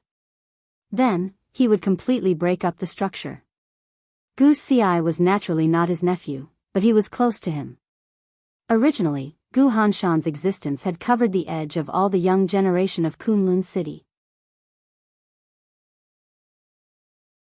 However, Gu Hanshan had been defeated by Li Tianlan in the final maneuver of the two academies a few years ago. For a few years, he had been stagnant. His martial arts realm had not advanced but regressed, and he had become more and more decadent. Gu Xingyan had either recuperated or dealt with open and covert attacks from all sides in the past few years. He had talked to Gu Hanshan, but how could he have time to pay attention to it all the time? Under such circumstances, the young generation of Kunlun City began to emerge gradually. Gu Ci was the most outstanding one.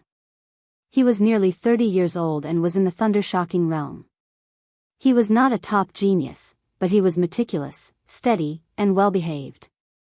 Seeing him, Gu Xingyan felt like seeing himself when he was young. During this period, he had been taking Gu Ci with him, and now Gu Ci was his secretary. "Okay." Gu Ci responded. Gu Xingyan nodded, thought for a moment, and continued, "In addition, I need your evaluation of everyone on this list. I will return to Kunlun City before dawn, and then I want to see the specific information." "Got it," Gu Ci said. Seeing that Gu Xingyan had no other orders, he hung up the phone. Gu Xingyun put down his mobile phone and looked at the sea in the distance under the night sky, silent like a statue. The Special Warfare Group was his lifelong effort, and it was a fortress that he had tried his best to build. And this fortress was about to be smashed by his own hands.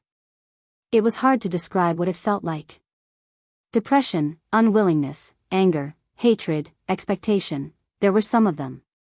Under the almost heart-wrenching pain, the only thing he looked forward to was the promise that Jiang Shangyu gave him that could allow him and the Gu family to continue to survive in Zhongzhou State. The promise that made his heart burn when he thought of it. Jiang Shangyu's promise was simple and amazing. Within 3 months, Jiang Shangyu could completely recover from his injury. Within half a year, he could enter the peak of the invincible realm. Within a year, Jiang Shangyu could help him break through the peak of the invincible realm and directly reach Li Guangtu's current level. It seemed to be an extremely absurd promise. But Jiang Shangyu used himself as an example, and the clear reality was placed in front of Gu Xingyun. Gu Xingyun had to believe it.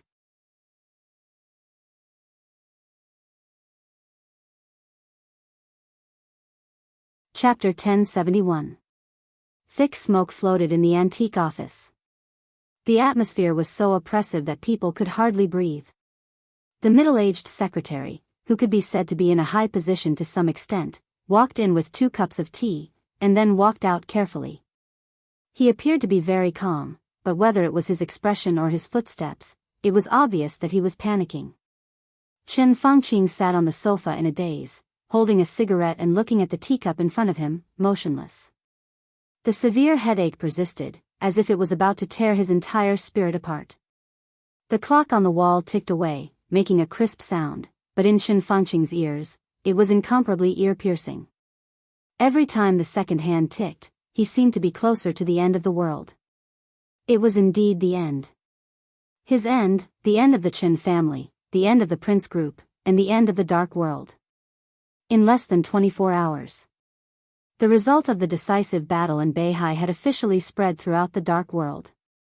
There were too many things worth mentioning in the decisive battle in Beihai. But all of this was not important. What mattered was the result.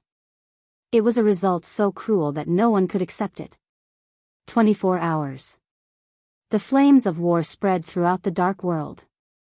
When all the results were gathered together, a shocking battlefield was presented in front of everyone's eyes. 22 hours ago, thousands of elites of the joint forces besieged the headquarters of the Dark Knights. In a situation that no one had expected, the Snowdance Corps left Reki City for the first time and entered northern Europe. Thousands of elites of the joint forces were wiped out. 21 hours ago, Jiang Shangyu was defeated by Li Tianlan and escaped from Xianyuan City. 20 hours ago, the elites of the Rothschild family went out and joined forces with the Samsara Palace to rush into the Holy Land. The Holy Disarmament Corps suffered heavy casualties, the Holy Land was in a mess, and the Pope was missing. 20 hours ago, the second batch of the Snowdance Corps set foot in Snow Country. The 3 secret bases that Wang Xiaoyao had developed on the border of Snow Country over the years were directly wiped out. Then the Snowdance Corps ran amok in Snow Country, and some secret strongholds belonging to Wang Xiaoyao were uprooted. 18 hours ago, the Men in Black, the Heroes Club, Fantasy World, and many other dark forces gathered in Southern America. 16 secret bases of the Jiang family of South America were completely destroyed overnight, and there was a violent explosion at the headquarters of the Jiang family of South America. 17 hours ago, the Sea of Beihai completely fell. 16 hours ago, Li Tianlan officially arrived in Beihai province. All the weapon systems in East Island were completely out of control. The 3 fleets got out of control and sailed into the waters of Zhongzhou State. 14 hours ago, all the high-end forces in North Sea had begun their counterattack. Xingzhou, Liuli, and other cities had restored basic order 13 hours ago. Jiang Shangyu and the others arrived at Mount Dibing. 11 hours ago, the Supreme Grandmaster of East Island, Yagyu Kurumi, Tianhai Wuji, and Jiang Guochu died. Wang Xiaoyao withdrew from the battlefield with serious injuries, Mochizuki Song was seriously injured, and Moraid was seriously injured. The bright moon rose above the North Sea province. 10 hours ago, Wang Xingxiao arrived at Kanglan Group. 9 hours ago, the news of the final battle in Beihai had officially spread throughout the dark world. Until now, all the forces were not sure what the news meant, nor could they be sure what kind of impact the battle in North Sea would have on the dark world. But the most direct observation is that the entire dark world withered overnight. Now, most of the famous forces in the dark world died in Beihai. The rest were either small forces with insufficient strength or behemoths like Emperor Dong's palace and the Wang family of Beihai. As for Zhongzhou State, all the pawns of Zhongzhou State lurking in Beihai were completely lost. Especially when East Island fell, Emperor Dong's palace swept the dark world of East Island overnight, which meant that East Island would become the sphere of influence of Emperor Dong's palace in the future. In East Island, there was complete evidence of the contact between Qin Fangqing and them. Call records. Every call record was enough to pose a fatal threat to Qin Fangqing. No one could imagine that East Island would lose so miserably, without any room to fight back. Now, with the end of the final battle in Beihai, all the contact between Qin Fangqing and East Island would be completely controlled by Emperor Dong's palace. Qin Fangqing knew what this meant. He lost. Moreover, he had lost everything he had. Qin Fangqing was at a loss now. From receiving the news to now, he had been sitting like this, smoking.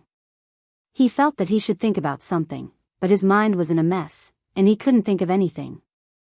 Guo Wendian came here 2 hours ago. Walking into Qin Fangqing's office, Guo Wendian, another tycoon of the Prince Group, didn't say anything. He just quietly accompanied him to smoke a whole pack of cigarettes. East Island, after a long silence, Guo Wendian finally said with deliberation, "How deeply are you involved?" Qin Fangqing glanced at him and didn't answer. No answer was an answer in itself. For the final battle in Beihai, he was as deeply involved as he could be with East Island. Wang Xingxiao and Li Tianlan didn't hide their killing intent to him from the beginning to the end.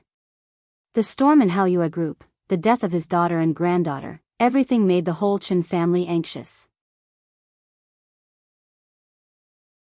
For this final battle, Qin Fangqing risked his reputation, the survival of the Qin family, and even the future of the Prince Group.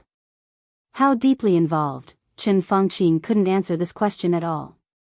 This time, East Island used the war resources that hadn't been used for hundreds of years. It was no exaggeration to say that a considerable part of the reason was Qin Fangqing. Guo Wendian seemed to understand something, but also seemed to understand nothing. His voice was very light, with a touch of trembling. Can East Island still control the situation? Qin Fangqing smiled bitterly and said in a hoarse voice, "How? In this situation, East Island hates me to the core. Can I still count on East Island to keep the secret for me?" Guo Wendian was speechless. This final battle in Beihai made Beihai suffer unprecedented losses, and it also hurt the vitality of the whole East Island. The masters in the dark world withered, and the loss of the 3 fleets in the military was even more serious. Qin Fangqing might not be blamed for all this, but after losing the final battle, the whole upper class of East Island needed a channel to vent their anger. Qin Fangqing, the Prime Minister of Zhongzhou State, was undoubtedly the best channel. This time, it was wrong. After a long silence, Guo Wendian said in a low voice. The muscles on Qin Fangqing's face twitched hard, and he bit the cigarette but hard. It's basically over in East Island. My Shiranui took Liuhua Palace to Li Tianlan. They are the last powerful martial arts sect in East Island. I got the text message about 20 minutes ago. That is to say, the power of the whole dark world in East Island has changed hands. Of the 46 martial arts sects, 30 were destroyed, and 16 surrendered. Guo Wendian shook his head slightly and continued, the royals of East Island have contacted Emperor Dong's palace. They want to cooperate, but it seems that Li Tianlan doesn't want to talk. If you want to talk, you can always talk. Qin Fangqing waved his hand. Li Tianlan can choose not to cooperate with the royals, but after all, he is in East Island, and he can't completely ignore the will of East Island. I think the same as you. Guo Wendian took a deep look at Qin Fangqing.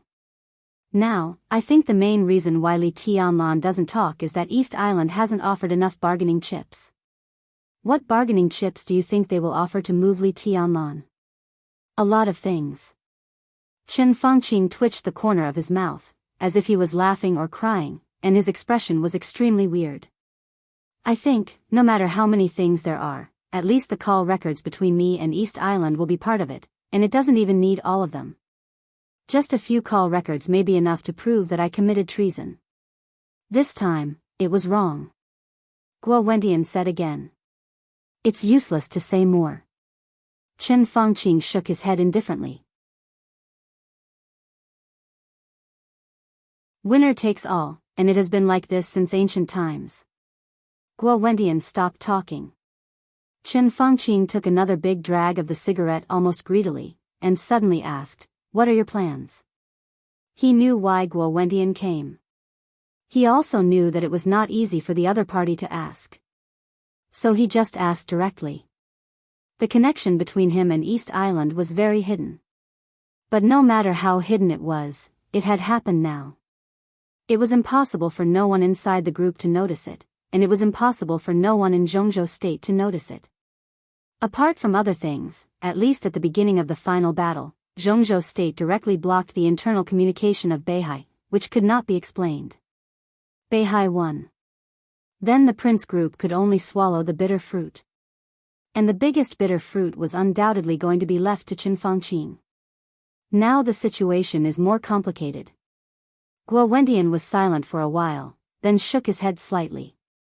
Many comrades, including me, think that it's time for us to make some concessions. Even if it's a relatively big concession.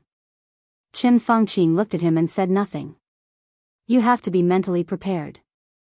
Guo Wendian said, and repeated that sentence for the third time. This time, it was wrong. Chen Fangqing twitched the corner of his mouth and sneered.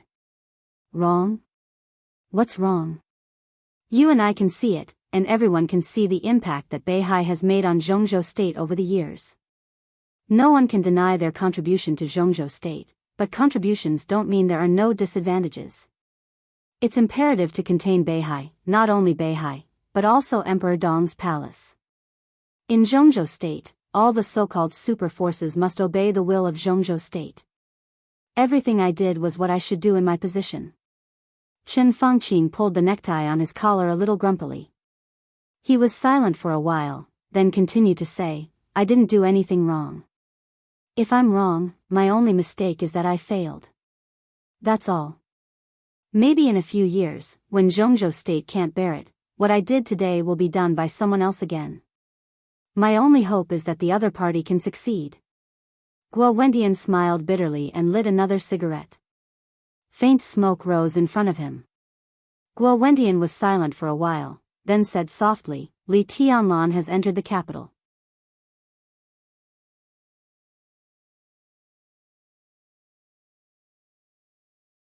Chapter 1072.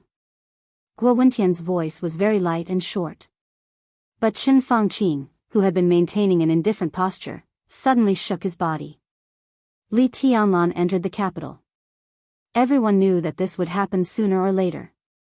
It was something that was bound to happen. But when he heard the news, Chen Fangqing couldn't help feeling upset. It was irritation, panic, fear, cold, and he didn't want to face it. At that moment, Chen Fangqing's emotions were so clear and so desperate. Guo Wendian watched all this in silence, and his eyes were a little gloomy.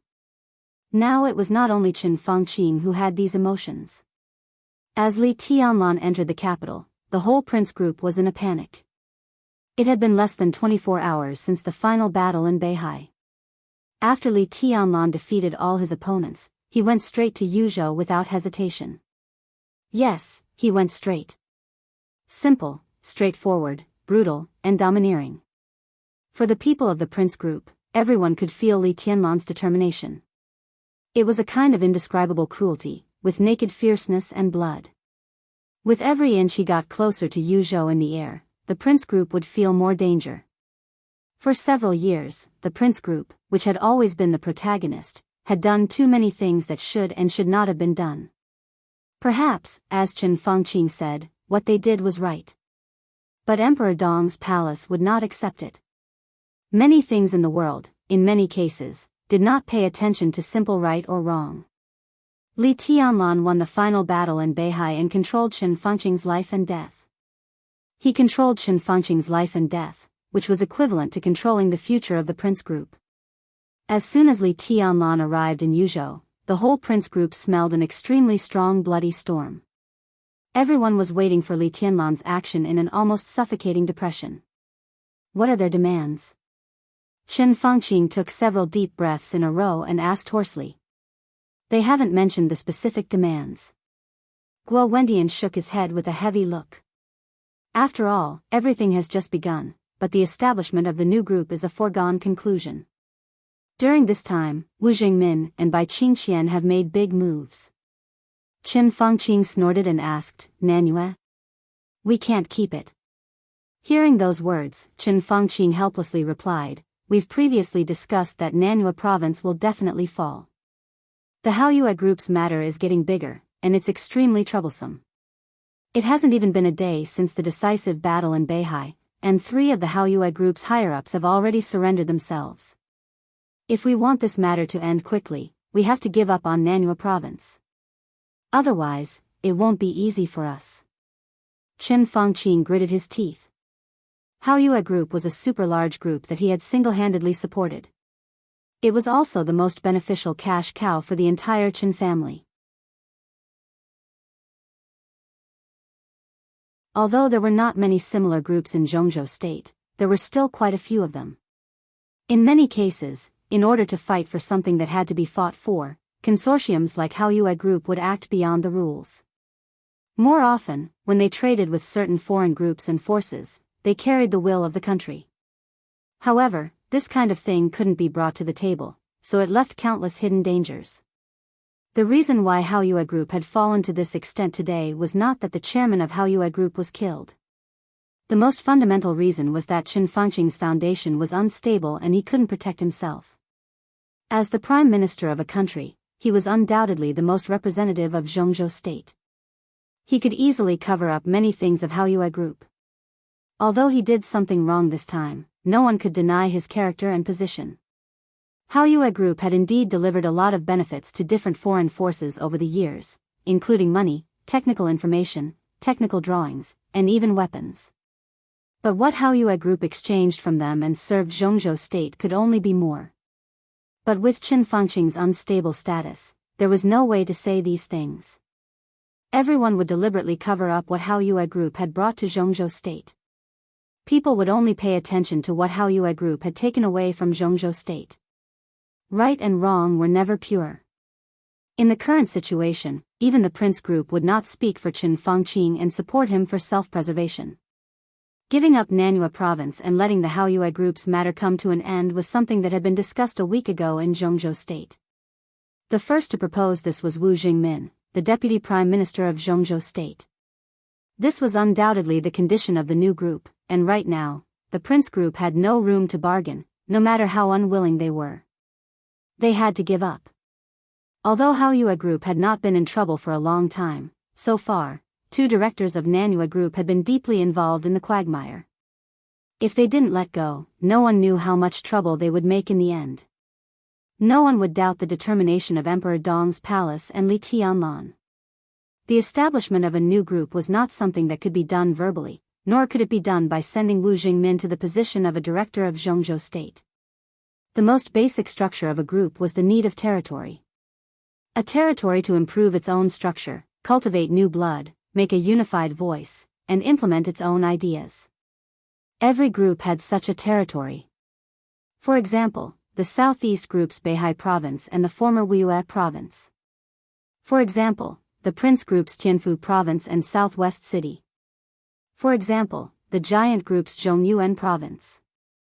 For example, the north group's north city and the northwest and northeast regions with great influence of the academics. Li Tianlan's new group also needed territory, which was enough to support the continuous expansion of a new large group and constantly condense its own territory.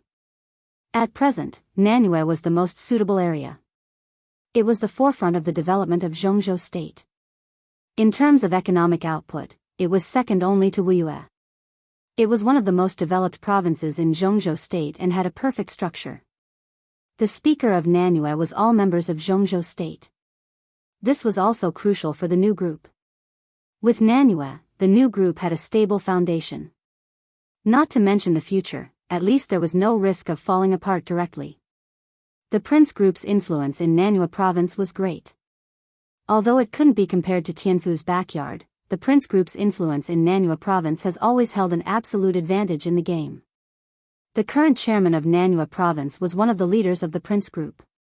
Out of the 13 directors, 7 of them came from the prince group, including a vice-chairman. Among the remaining 6 directors, 2 were from the Southeast group, 1 from the Giant group, 2 from the academics, and the last one was a local senior official without obvious traces of a group. At the city level, the prince group's advantage was also obvious. Now, with the rise of the new group, most of these people had to be transferred. All of them had to be transferred. Perhaps the others might be able to get a good position, but the prince group has been shrinking. So it's already good enough for them to be transferred out of Nanyue province, not to mention getting a better position. Such a heavy loss, even Chen Fangqing, who was worried about the future of himself and his family, couldn't bear to see it. More importantly, that wasn't all. This was just the condition that the new group used to settle the case of Haoyue group. The new group would not stop after cutting Nanyue. They would continue to cut meat from the prince group to expand their sphere of influence. Nanyue was changed after the Haoyue group, which showed how big the appetite of Li Tianlan and the new group was. In addition to Nanyue, at present, the most likely place for them to use as conditions is Xie. I got the news that Wang Xingxiao went to Tiannan and had a fight with Li Tianlan a few hours after the end of the final battle in Beihai. Wang Xingxiao was defeated and must pay the price. According to my speculation, the new group will also take Jiangnan and Dongshan. As a new group, it's enough to own the 4 provinces of Nanyue, Xie, Jiangnan, and Dongshan. Chen Fangqing's facial muscles twitched again, but he didn't know whether he should be glad or angry. Xie was also one of the back gardens of the prince group, and Dongshan was the area where the southeast group and the prince group checked and balanced each other. It was also a place where every inch of land was contested. The only exception was Jiangnan province, which was one of the back gardens of the southeast group. Nanyue, Xie, Dongshan, Jiangnan, Chen Fangqing silently thought about these 4 provinces. His face became more and more ugly, and he wanted to say something several times but stopped. In the end, he said, "No, we can't give it to him." "What can I do?" Guo Wentian spread his palms and said, "The opponent's thinking is so accurate that we can't stop him at all." Among the 4 provinces, Nanyue province and Dongshan province were the most developed. Nanyue province was something that the Crown Prince group had no choice but to give. As for Xie province, a province might be important to any corporation, but there's a hierarchy in everything. Under the current situation, it's not that the Crown Prince group couldn't afford Xie province. In the eyes of the Crown Prince group, Xie province was a province that they could give up if necessary. Similarly, Jiangnan was the same for the southeast group. When they had to compromise, Jiangnan would also be given up by the southeast group. A province that could be given up meant that Emperor Dong's palace would not spend much effort to get it. The 2 entry points that the opponent found, Xie and Jiangnan, could be said to be extremely accurate. After this, the prince group would definitely not be able to keep Dongshan. The new group wanted Dongshan, but it was not its back garden. The southeast group would not fight with the new group for those positions. The rise of Emperor Dong's palace had become inevitable. Under such circumstances, an appropriate compromise was acceptable to everyone. This also meant that Emperor Dong's palace didn't need to spend too much effort to get 4 provinces to form the basic framework of the new group. With Li Tianlan and Emperor Dong's palace's current power, they could take away more provinces, not to mention 4. But now they only wanted 4 provinces, and they could get them without much effort. What did this mean? The only possibility was that they wanted to divert more attention elsewhere. Where else could it be? Chen Fangqing thought of Wu Jingmin and Bai Qingqian. His expression became more and more unsightly, and under the illumination of the light, it was suffused with a touch of black and green. Unless there was a huge accident, after the decisive battle in Beihai, part of the seats of the next Zhongzhou State Parliament had already been settled. Wu Jingmin, the current Deputy Prime Minister of Zhongzhou State, would become a director of Zhongzhou State and further serve as the Deputy Prime Minister of Zhongzhou State, becoming the real second-in-command of the cabinet. Bai Qingqian, on the other hand, would give up Liaodong, which she had been managing for 5 years, and let that land return to the control of the academics. Then she would take over Wu Jingmin's current position and become one of the deputy prime ministers of Zhongzhou State. The two of them, along with Nanhua Province's new chairman, would be the 3 heads of the new conglomerate. 2 of them are in the cabinet. A vice minister and a vice minister were in the cabinet. The cabinet. The cabinet that dominated the development of the country and the economy of the country. There was no doubt that in order to support their new 3 heads, the new conglomerate would devote all its energy to competing for the leadership of the ministries in the cabinet after they took over 4 provinces. Once they got enough say in this regard, they could give back to the 4 provinces they controlled in terms of national policies to form a cycle, and then make the new conglomerate permanently stable. Once this goal was achieved, there would be a private voice similar to the Wang family of Beihai in Zhongzhou State. Chen Fangqing had thought countless times about erasing the influence of the Wang family of Beihai in Zhongzhou State. As a result, the Wang family of Beihai was still there, and Emperor Dong's palace would become the second Wang family of Beihai. How could he stand this? Chen Fangqing's face turned from livid to blood red. He suddenly stood up, but for a moment, he felt confused and dizzy. Then, he fell on the sofa again. Thief! Chen Fangqing's extremely depressed voice sounded like an extremely shrill low roar. Thief! Wang Tianzong is a thief, and so is Li Tianlan. They are all thieves. They all deserve to die. Bang! The teacup on the coffee table was suddenly hit away by Chen Fangqing's hand. The cup fell and rolled on the ground. It didn't break, but the warm tea splashed everywhere, and some splashed on Guo Wentian's pants. Guo Wentian silently looked at Chen Fangqing, who was crazily venting his emotions. He silently smoked and did not say a word. Chen Fangqing knocked over the teacup, kicked over the coffee table, and even lifted the carpet. His body fell on the sofa again, panting violently and pressing his forehead hard. The severe pain made his consciousness a little dizzy. He tried to breathe and kept muttering to himself, "Stop him, I must stop him." He rubbed his forehead, looked at Guo Wentian seriously again, and said in a deep voice, "Stop him. If it goes on like this, it will be bad for the country. I can die, and I can lose my reputation. I don't care about these. Li Tianlan wants the new conglomerate to rise, and I can support it. But their plan must be stopped. We can't stop him." Guo Wentian shook his head without hesitation. "Pull one hair and the whole body will be affected." "Stop, how?" Chen Fangqing was stunned for a while, and then said slowly, "Just stop one of Bai Qingqian and Wu Jingmin. Or, the cabinet ministries and commissions, stop some candidates of the new conglomerate. Even if they are given another province, they must stop them. They can't stop them." Guo Wentian shook his head. "They may not be willing to take another province even if they are given another one." Now the opposite side's goal is very simple, that is, to have the right to speak in the cabinet. If necessary, they can even abandon Jiangnan province and continue to cooperate with the Southeast group. How can things be so simple? That's why I'm here today. The opposite side has begun to make arrangements. If the arrangements are successful, their new conglomerate will mature quickly in the next session. At that time, 4 provinces may not be enough. In the next session, Zhou Yunhai should also retire, and Northern City is likely to fall into Li Tianlan's hands. He doesn't even have to fight for this. So after stabilizing the internal situation in the next session, they are very likely to want to fight for Huading, and even Wuyue. At that time, Wang Qinglei can't be protected. In the long run, the situation will only get worse and worse. I hope you can give me a reasonable suggestion. Guo Wendian looked at Chen Fangqing seriously and said. Chen Fangqing had been in the cabinet for more than 10 years. Now the cabinet had become the focus of this election, and the prince group was in danger.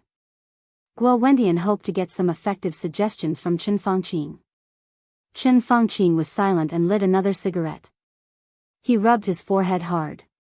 When the cigarette was about to burn out, he said in a low voice, "Cooperate with the academics and let Zhuang Huayang take over. Wang Qinglei will be transferred to the cabinet, and his ranking should be ahead of Bai Qingqian." Guo Wendian frowned and was a little unhappy. His voice also became cold. "In this case, I'm afraid the comrades' work will be difficult." Chen Fangqing surprisingly calmed down. He looked at Guo Wendian with clear eyes and said, "This is the only way." Guo Wendian was stunned. This only way would also make many people in the prince group dissatisfied. Cooperate with the academics? They had just finished cooperating with the academics. In a sense, at the most critical time of the cooperation between the two sides, if Li Huaqing hadn't taken the academics to withdraw first, the current prince group and Chen Fangqing might not have ended up like this. As long as the two sides united, Li Tianlan and Wang Xingxiao could not make too much trouble. But at the most critical moment, Li Huaqing withdrew. This was undoubtedly a betrayal, a blatant betrayal. The senior officials of the prince group were naturally unwilling to cooperate with the academics. Perhaps they were not so immature and could look at the problem rationally, but people's emotions were always difficult to control. And the most important thing was Wang Qinglei. After the final battle in Beihai, the competition between Wang Qinglei and Yi Dongxing basically came to an end. The possibility of Wang Qinglei going further in this election was basically zero. He would still be a member of parliament of Zhongzhou state in the next election. But Chen Fangqing actually wanted him to go to the cabinet? This was tantamount to asking Wang Qinglei to give up Wu Yue and the base he had run for many years. If Wang Qinglei could not go further, then from Speaker of Wu Yue to the Deputy Prime Minister of Zhongzhou State was equal to a transfer. Wang Qinglei could now be regarded as a member of the Prince Group, but Wu Yue was still the territory of the Southeast Group. The Southeast Group still had a strong influence in Wu Yue. Once Wang Qinglei left, it would be difficult for the Prince Group, or even extremely difficult for them to push their own people to the position of Speaker of Wu Yue. Moreover, Wang Qinglei was transferred out to cooperate with the academics and make the current Deputy Prime Minister Zhuang Huayang the Prime Minister of Zhongzhou State. To achieve this goal, the cooperation between the two sides was not enough. The academics must also appease the Southeast Group. So once they did this, the Southeast Group almost immediately took back Wu Yue. This was the most difficult thing for the Prince Group to accept. They had lost Wu Yue this time, and they were counting on Wang Qinglei to work in Wu Yue for another term and complete the integration. Then they would take Wu Yue as a compensation for giving up Nanyue. But now they transferred Wang Qinglei away to check and balance Wu Jingmin and Bai Qingqian, and let Wang Qinglei be Zhuang Huayang's subordinate. Guo Wendian silently looked at Chen Fangqing, who was in deep thought, with some dissatisfaction, some anger, and some admiration. Chen Fangqing's method was tantamount to completely giving up Wu Yue and even giving up Wang Qinglei's future. Guo Wendian actually wanted to ask Chen Fangqing if he had the Prince Group in his heart. But he already knew the answer before he asked this question. No. At this time, Chen Fangqing did not have the Prince Group, his family, or even himself in his heart. There was only Zhongzhou State in his heart. He really thought that it was not good for the country to let Emperor Dong's palace control the cabinet, and he really thought that the existence of Beihai did more harm than good to Zhongzhou State. He tried his best to correct these mistakes, but he failed. And in the current situation where there was still a little turning point, he still did not give up. He wanted to let the country go on the right path that he thought. Even if he sacrificed most of the interests of the Prince Group. Even if he fully cooperated with the academics. As long as he could contain Emperor Dong's palace and the Wang family of Beihai, he could do anything. He would lose his reputation, die soon, and be infamous for thousands of years. He was no longer thinking about these now. What he was thinking about was what to do in the future of Zhongzhou state. Guo Wendian sighed softly, and he became more and more powerless. He understood Chen Fangqing and admired him as well. He knew what kind of person Chen Fangqing was a long time ago. He could not think about the prince group, but he could not. Now, I'm the only one left. Guo Wendian said in a complicated tone. I have no choice but to make a choice. Chen Fangqing shook his head and said in a deep voice. My end will not be good. Chen Fangqing shook his head and said, but I have never regretted what I have done before. If possible, I will continue to do it. No matter what happens to me, at least now, I am still in this position and can still play some role. If you don't have a better way, then I suggest you follow my way.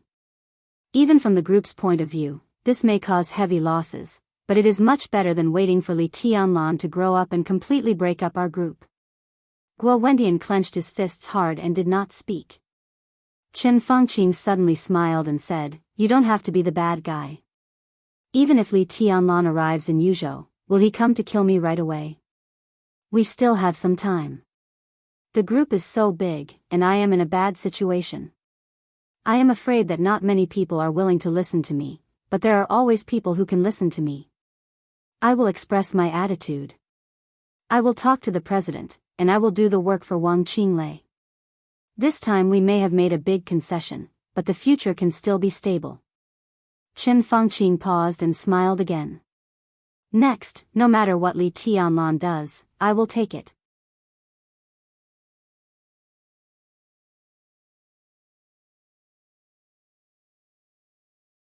Chapter 1073. When Guo Wendian left, he was silent and did not say goodbye to Chen Fangqing. He took a deep look at this old partner of his, then quietly walked out. Chen Fangqing sat in his seat motionless, as if he had fallen into eternal meditation. He looked focused and even a little dead. Time passed by. The secretary pushed the door open and came in. Chen Fangqing still sat there without any reaction. It was Yuan Lin who opened the door. As the chief secretary of the cabinet who had been with Chen Fangqing for 10 years, he was very familiar with Chen Fangqing's posture. Chen Fangqing liked to think quietly. Whenever he encountered a problem, he would shut himself in the office, not talking, not eating, not drinking, and not even moving. In Yuan Lin's memory, he had seen Chen Fangqing's posture many times, and he would also see how tired and busy he was after that. Every time after he was meditating like this, the whole secretariat would basically work overtime all night to collect all kinds of information and documents, sort out the records of his conversations with the feudal officials of various places, collect some special local information, development plans, the use of funds, and then some discussion records at the meeting of the parliament, and so on. When the secretariat was busy, Chen Fangqing would usually draft a report by himself based on the information collected by the secretariat. At the beginning of the report, it might be some insignificant things, but Chen Fangqing would keep writing. He didn't care if it was messy or contradictory. He would keep writing and write out all the things he thought in his heart. Then, combined with the information, he would slowly improve, modify, delete, and add some content. Chen Fangqing didn't like to use the secretary to write the report. He preferred to write it by himself. Even if it was messy at the beginning, as he kept writing, his thinking would become more and more flexible, his attention would become more and more focused, and he would keep writing until he got close to the central idea. Chen Fangqing's work and rest were the most chaotic among all the directors. He was older, but he was extremely energetic. The secretariat could change shifts, but he could keep working. The manuscripts he revised repeatedly by himself were sometimes stored, and sometimes they were taken to the cabinet meeting for discussion. Then they were discussed in the parliament. If they didn't pass the discussion, they would be stored again, and those that passed the discussion would become practical policies and be implemented. Reform, new policies, many times, many policies. Zhongzhou state was changing little by little, very subtle but obviously perceptible changes. Chen Fangqing enjoyed it. Even though most of his reports were not passed by the Senate, he never gave up or became discouraged. Day after day, he never gave up. As the prime minister, he controlled the cabinet, represented Zhongzhou state, and drove the changes of the entire Zhongzhou state with his thoughts. 10 years felt like one day. Everything was still vivid in his mind. As Chen Fangqing's secretary, Yuan Lin did not deny that Chen Fangqing had done something wrong. But for the sake of Zhongzhou state, Chen Fangqing had indeed done the utmost in many aspects. Such a person should be respected. Even if there were times when he really did something wrong. Even if they were not forgiven, they should be respected. Instead of being quickly and completely forgotten and ignored by the entire Zhongzhou state as it was now. Night fell. Li Tianlan had already entered the capital. Yuan Lin could totally imagine Chen Fangqing's situation next. Perhaps before dawn, some of Chen Fangqing's decisions would be overturned. The cabinet departments would begin to test Chen Fangqing's bottom line, and then there would be some vague provocations. The report would bypass Chen Fangqing in the shortest time. His orders would be quickly ignored. This kind of disregard would become opposition in a few days or even half a month. Time was like a line, slowly moving forward. Opposition would become provocation, ridicule, and doubt. Doubt would become investigation. As a result, things that were unfavorable to Chen Fangqing were dug out one by one. The wind was rising and the clouds were surging, and the wind was changing. From the news to the media, one article after another with a purpose began to appear. All the supporting forces of Chen Fangqing would gradually leave him. Then the people who had originally supported him would change their attitudes. They would ignore him, oppose him, resist him, provoke him, and ridicule him. Countless certificates of allegiance would fly in different directions. The final investigation would show relatively clear results one after another. In the end, they would retire in advance. Any reason could be because of physical reasons, or because of something else. Then the results of the investigation would explode one day before the election. Chen Fangqing's reputation was ruined. The Prince Group was on the verge of collapse and even fell apart. Chen Fangqing was hated by everyone. He would lose his reputation and completely withdraw from today's stage in the most dishonorable way. That would be the time for Emperor Dong's palace to take action. He would die without a complete corpse, and his family would be ruined. Everything would be irrelevant. Because no one cared. This seemed to be Chen Fangqing's destiny. But was such an ending really what the old man in front of him should have? At this moment, when everything was doomed, what was Chen Fangqing, who had a miserable ending, thinking about now? Yuan Lin took 2 steps forward. He was Chen Fangqing's secretary and absolute confidant. Chen Fangqing's ending was miserable, and naturally, he would not be much better. Today, Yuan Lin's heart was extremely flustered. But at this time, after approaching Chen Fangqing, his heart suddenly became calm. He took a few steps forward and walked to Chen Fangqing's side. He bowed slightly and whispered, "Prime Minister." Chen Fangqing subconsciously straightened his body a little and glanced at Yuan Lin. "Have you eaten?" Chen Fangqing smiled. All the anger, unwillingness, and worry seemed to have been taken away by Guo Wentian. At this moment, Chen Fangqing became completely calm. Yuan Lin glanced at the dinner on the table that had long been cold and shook his head. "Not yet." Chen Fangqing patted Yuan Lin's arm casually and said with a smile, "You've worked hard. Well, let the kitchen prepare 2 working meals. We'll get off work after eating." Yuan Lin hesitated and whispered, "Prime Minister, I just received news that Li Tianlan is already on his way here. According to the speed of the car, it will take about 45 minutes for him to arrive at the Hidden Dragon Sea." Li Tianlan went directly to the Hidden Dragon Sea as soon as he arrived in Yuzhou. He did not go to the Bai family to find Bai Zhanfang, the army headquarters to find Dongqing Wudi, or the cabinet to find Wu Jingmin. Instead, he went straight to the Hidden Dragon Sea. Everyone could feel the aggressive sharpness of Emperor Dong's palace. The situation after the final battle in North Sea was completely a once-in-a-lifetime opportunity for Emperor Dong's palace. Li Tianlan had the title of Invincible Realm and the momentum of a great victory. At this time, his every move seemed to have a domineering spirit that could swallow thousands of miles. Even though he was beside Chen Fangqing, Yuan Lin's forehead was covered in cold sweat when he said this. Standing in their position and in their current situation, it was no exaggeration to say that the other party's every move was related to their future, even life and death. Those who were not in the game could not understand this at all. It was a kind of pressure. Chen Fangqing looked calm and said lightly, "Even if he came to the Hidden Dragon Sea, the first thing he did was not to come to me. There was always time for a meal." Yuan Lin took a deep breath, nodded, and called for 2 more working meals. "Come, sit down." Chen Fangqing smiled and patted the seat beside him. "Little Yuan, you have been with me for a long time. I think you can understand my current situation even if I don't say it. After a while, I should retire. The affairs of the cabinet should be temporarily handled by Zhuang Huayang, the second minister. I have also thought about your arrangement, but I don't have a good idea. What about you? Do you have any plans? You can tell me."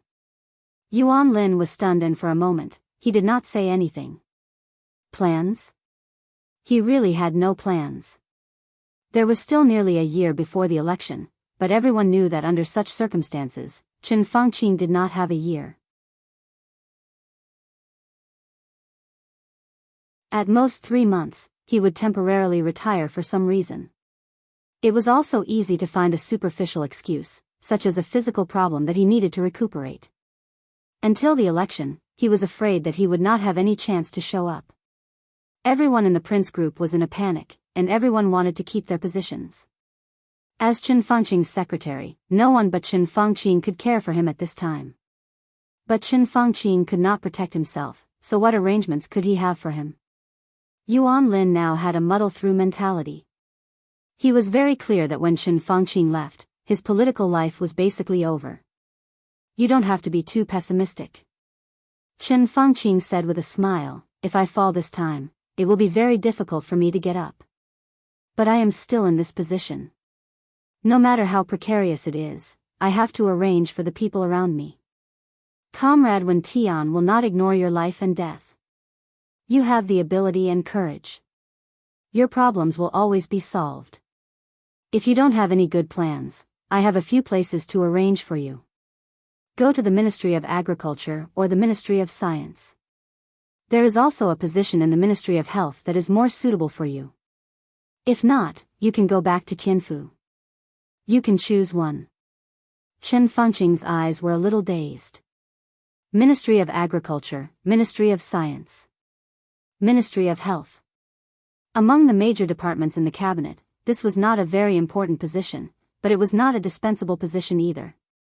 With his rank, if he went to these places, it was impossible for him to be the head, but he could be an important deputy. He could also contribute to the group, and it would not be as eye-catching as other sensitive departments. If Chen Fangqing's arrangement was when he was at his peak, it would naturally not be a good arrangement. When Chen Fangqing's influence was at its strongest, if his secretary was assigned to the major departments in the cabinet, such as Finance and Development Committee, Chen Fangqing could choose at will. But now, Chen Fangqing arranged for him to be in a few relatively ordinary departments, which was undoubtedly a kind of protection for him. I don't know. Yuan Lin smiled a little embarrassedly. "Prime Minister, you make the decision for me. Then go to the Ministry of Science." Chen Fangqing thought for a moment and said slowly, "I will tell them. In a few days, you will report there." There was a knock on the door. The staff of the Hidden Dragon Sea sent 2 working meals. Chen Fangqing seemed to have an appetite and said with a smile, "Eat first." His appetite did seem to have improved a lot, and he finished the entire working meal. Yuan Lin controlled his speed and got up almost at the same time as him. He whispered, "Prime Minister, where are you going?" "You can get off work." Chen Fangqing took out a cigarette and lit it. He took a deep breath and said slowly, "I'm going to have a chat with the president." Yuan Lin subconsciously wanted to stop him. He looked at the time. It was only 20 minutes before Li Tianlan arrived at the Hidden Dragon Sea. At this time, Li Huaqing might not want to see him.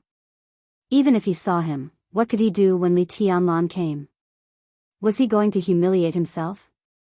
Chen Fangqing waved his hand and said slowly, some things have to be done, and some words have to be said. He walked out of the office, paused, and continued, I almost forgot. You are working overtime. Sort out the documents in the second drawer. I will need them later. His voice paused, and then he laughed at himself. I guess I will be very busy tonight. Yuan Lin nodded blankly. Chen Fangqing said no more, turned around, and went out. Li Huaqing's office was not far from Chen Fangqing's office, about 200 or 300 meters away. It snowed in Yuzhou yesterday. The hidden dragon sea was covered with silver, beautiful, quiet, and solemn. Chen Fangqing greedily looked at every grass and tree in the hidden dragon sea, as if he wanted to remember everything here.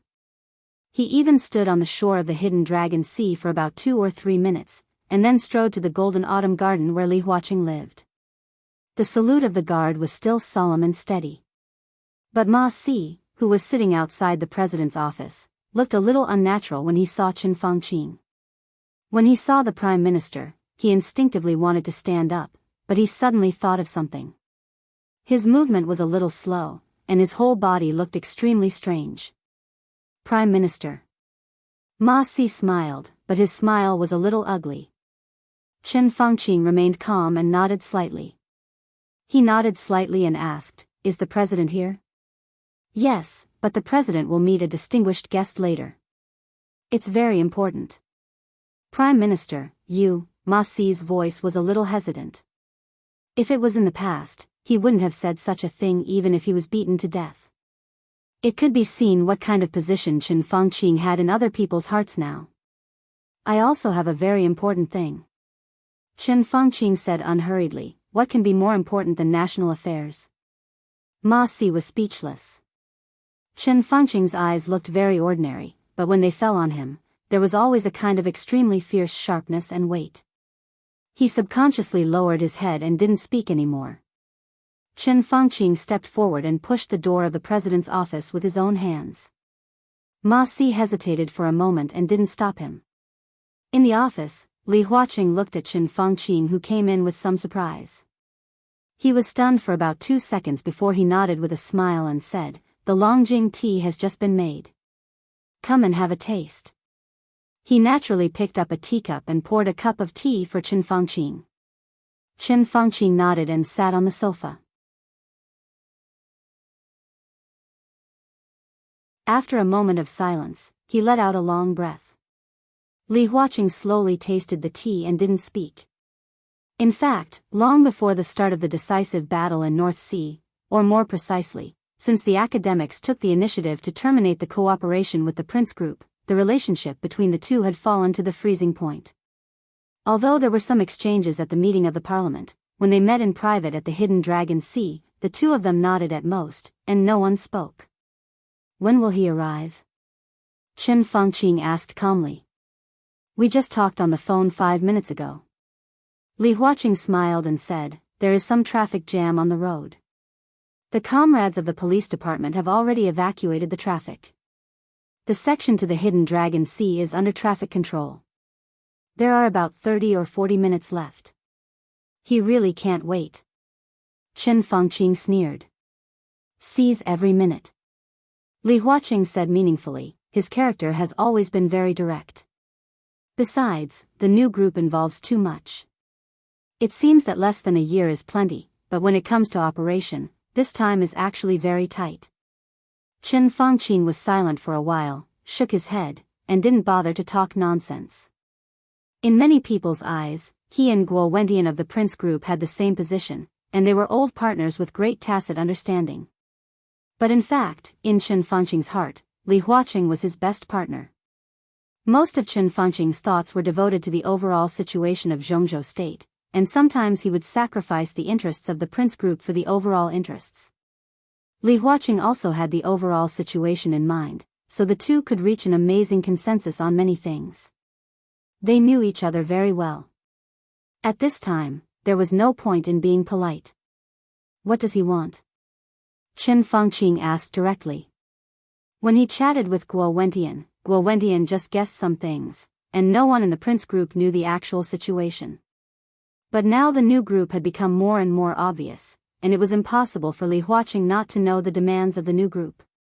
Now that Qin Fangqing was defeated, in the following time, the cooperation between the new group and the academics would be closer.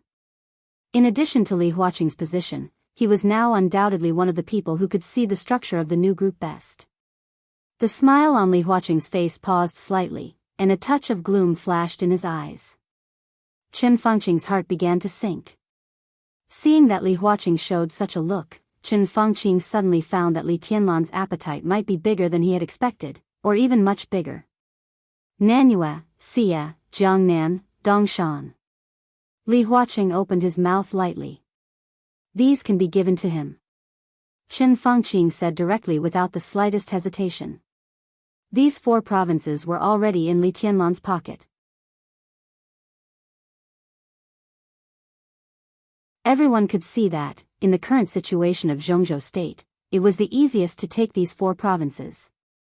Naturally, the new group would not let them go. If Li Huaqing and Qin Fangqing couldn't stop them, then they would give them to him directly. What else? Qin Fangqing asked. Li Huaqing took a deep breath and pulled out a piece of paper from the document beside him with no expression on his face. There were a few rows of pen writing on the paper, and the ink was very fresh. Obviously, Li Huaqing had written it not long ago while thinking. Qin Fangqing took the paper from Li Huaqing's hand with rapt attention and glanced at it. Some very familiar words came into his eyes. He felt dizzy, and the world was spinning. He almost instinctively took a cold breath. His heart began to beat violently. Qin Fangqing resisted the feeling of dizziness and looked at the paper carefully. This is also Li Tianlan's request? Qin Fangqing felt that the other party was simply crazy. His arms were trembling, and he held the paper in his hand tightly. He held it back and finally said, "Are you kidding me? How does it look like a joke?" Li Huaqing shook his head with a somewhat ugly face. When he heard Li Tianlan's request for the first time, he felt the same as Qin Fangqing. He thought it was a joke, and even thought that Li Tianlan was simply crazy. But after thinking about it carefully, even Li Huaqing felt a little helpless. These positions, these departments, look carefully, how many of them need us to give? And how many of them are already owned by Li Tianlan? Qin Fangqing's breathing was a little rapid. He had thought before that Li Tianlan only wanted 4 provinces for the right to speak in the cabinet, but when he really saw this piece of paper, he suddenly realized how crazy Li Tianlan was. This kind of appetite even made Qin Fangqing somewhat doubt life. On this piece of paper written by Li Huaqing were the departments and their positions. Most of them were cabinet positions, involving multiple departments. Ministry of Finance, Development Commission, Ministry of Security, Ministry of Law, Ministry of Police, Ministry of Transportation, Ministry of Commerce, Ministry of Culture, Ministry of Education, Ministry of Industry, Bank of Zhongzhou, Ministry of Energy, Ministry of Examination, Customs, all departments. To be exact, all the key departments. In the series of positions, they were either the first or the second in command. If such a gorgeous list was implemented, it meant that the combination of Wu Jingmin and Bai Qingqian would have an almost absolute advantage in the cabinet. Such an advantage, to put it a little exaggeration, was even unprecedented since the founding of the People's Republic. This series of departments and positions was enough to make anyone's blood pressure rise and head dizzy. Absolutely can't agree. Qin Fangqing suppressed his voice and enunciated each word clearly. Li Huaqing looked at him silently and lit a cigarette. When he first heard these requirements, he was also shocked and his blood was boiling. But when he calmed down and thought about it, he smoked and slowly shook his head. If Wu Jingmin wants to come up, the Development Commission is under his charge, so there's no way to fight for it. The current minister of the Ministry of Security is Li Qingye, who was promoted by the giant group 2 years ago. She did a good job, so there's no way to fight for it. The police department has always been one of the core departments of the North Group. This time, it will enter the scope of the new group, so there's no way to fight for it. In terms of finance, Wu Jingmin has a certain right to speak, and the giant group also has great power in this regard.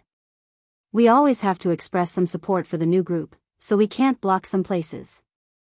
At the moment, the most important thing is the Bank of Zhongzhou, customs and examination. These can be discussed, but if none of them enter, it's obviously impossible, and things will be a little difficult. Even if it's difficult, we have to do it. Qin Fangqing said in a deep voice. Li Huaqing nodded. I think so too. What do you suggest? Qin Fangqing asked slowly after a moment of silence. Suggestion. Li Huaqing looked at Qin Fangqing deeply. In the smoke, his voice was erratic but with incomparable firmness. I hope you can do something. His voice was calm and straightforward. I think you don't care about this now. Qin Fangqing was silent for a moment before he smiled. I see. Li Huaqing's meaning was easy to understand. Qin Fangqing's fate was doomed. No matter what he did, there would be no change. But now he still sat in this position, so Li Huaqing hoped that Qin Fangqing could jump out and be the villain to stop the momentum of Li Tianlan and the new group. This would make Qin Fangqing's situation more passive and more miserable, but what did it matter? No matter how miserable he was, he could not escape death. The only thing he needed to care about was that the Prince Group would lose more because of Qin Fangqing's reckless behavior. But when Zhongzhou State and the Prince Group were put together, what was the latter? Qin Fangqing was silent for a moment and nodded. I'll do it. Li Huaqing nodded with satisfaction. Of course, pay attention to the way. Tianlan and the new group are extremely important to Zhongzhou State. What you need to do is to give them less, not to give them nothing. It's good for Zhongzhou State to let them gain a foothold. Qin Fangqing's heart, which had just been warmed up, suddenly became cold. He sat where he was for a while before he nodded and said, The atmosphere was silent again, becoming oppressive and solidified.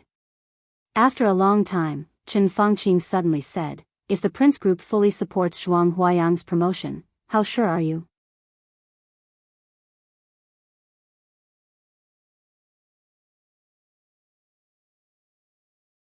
Chapter 1074. This question was heavy and straightforward, concise and to the point. Even Li Huaqing was stunned for nearly half a minute. Qin Fangqing was not in a hurry, quietly waiting for the other party's reply. Li Huaqing came back to his senses, but he did not speak. Instead, he began to think quietly. The Prince Group fully supported Hua Zhengyang. This was a question that the academics had never considered before, because everyone thought it was unlikely. The Prince Group was a supergroup that had existed since the founding of the People's Republic. It had ups and downs, but it had never fallen out of the ranks of the top groups. Among the six, the Prince Group had the longest history, the most profound foundation, and the extremely solid foundation in all aspects. Even today, the Prince Group maintained a very close relationship with some retired but still had a strong influence on the old people. This was a fatal disadvantage that the academics, a new group that had a short time to rise, did not have. And the existence of those old people not only had a strong influence on the Prince Group, but also on different members of the six. However, with the rise of the new group, the Prince Group would inevitably be greatly weakened, and all aspects would be affected.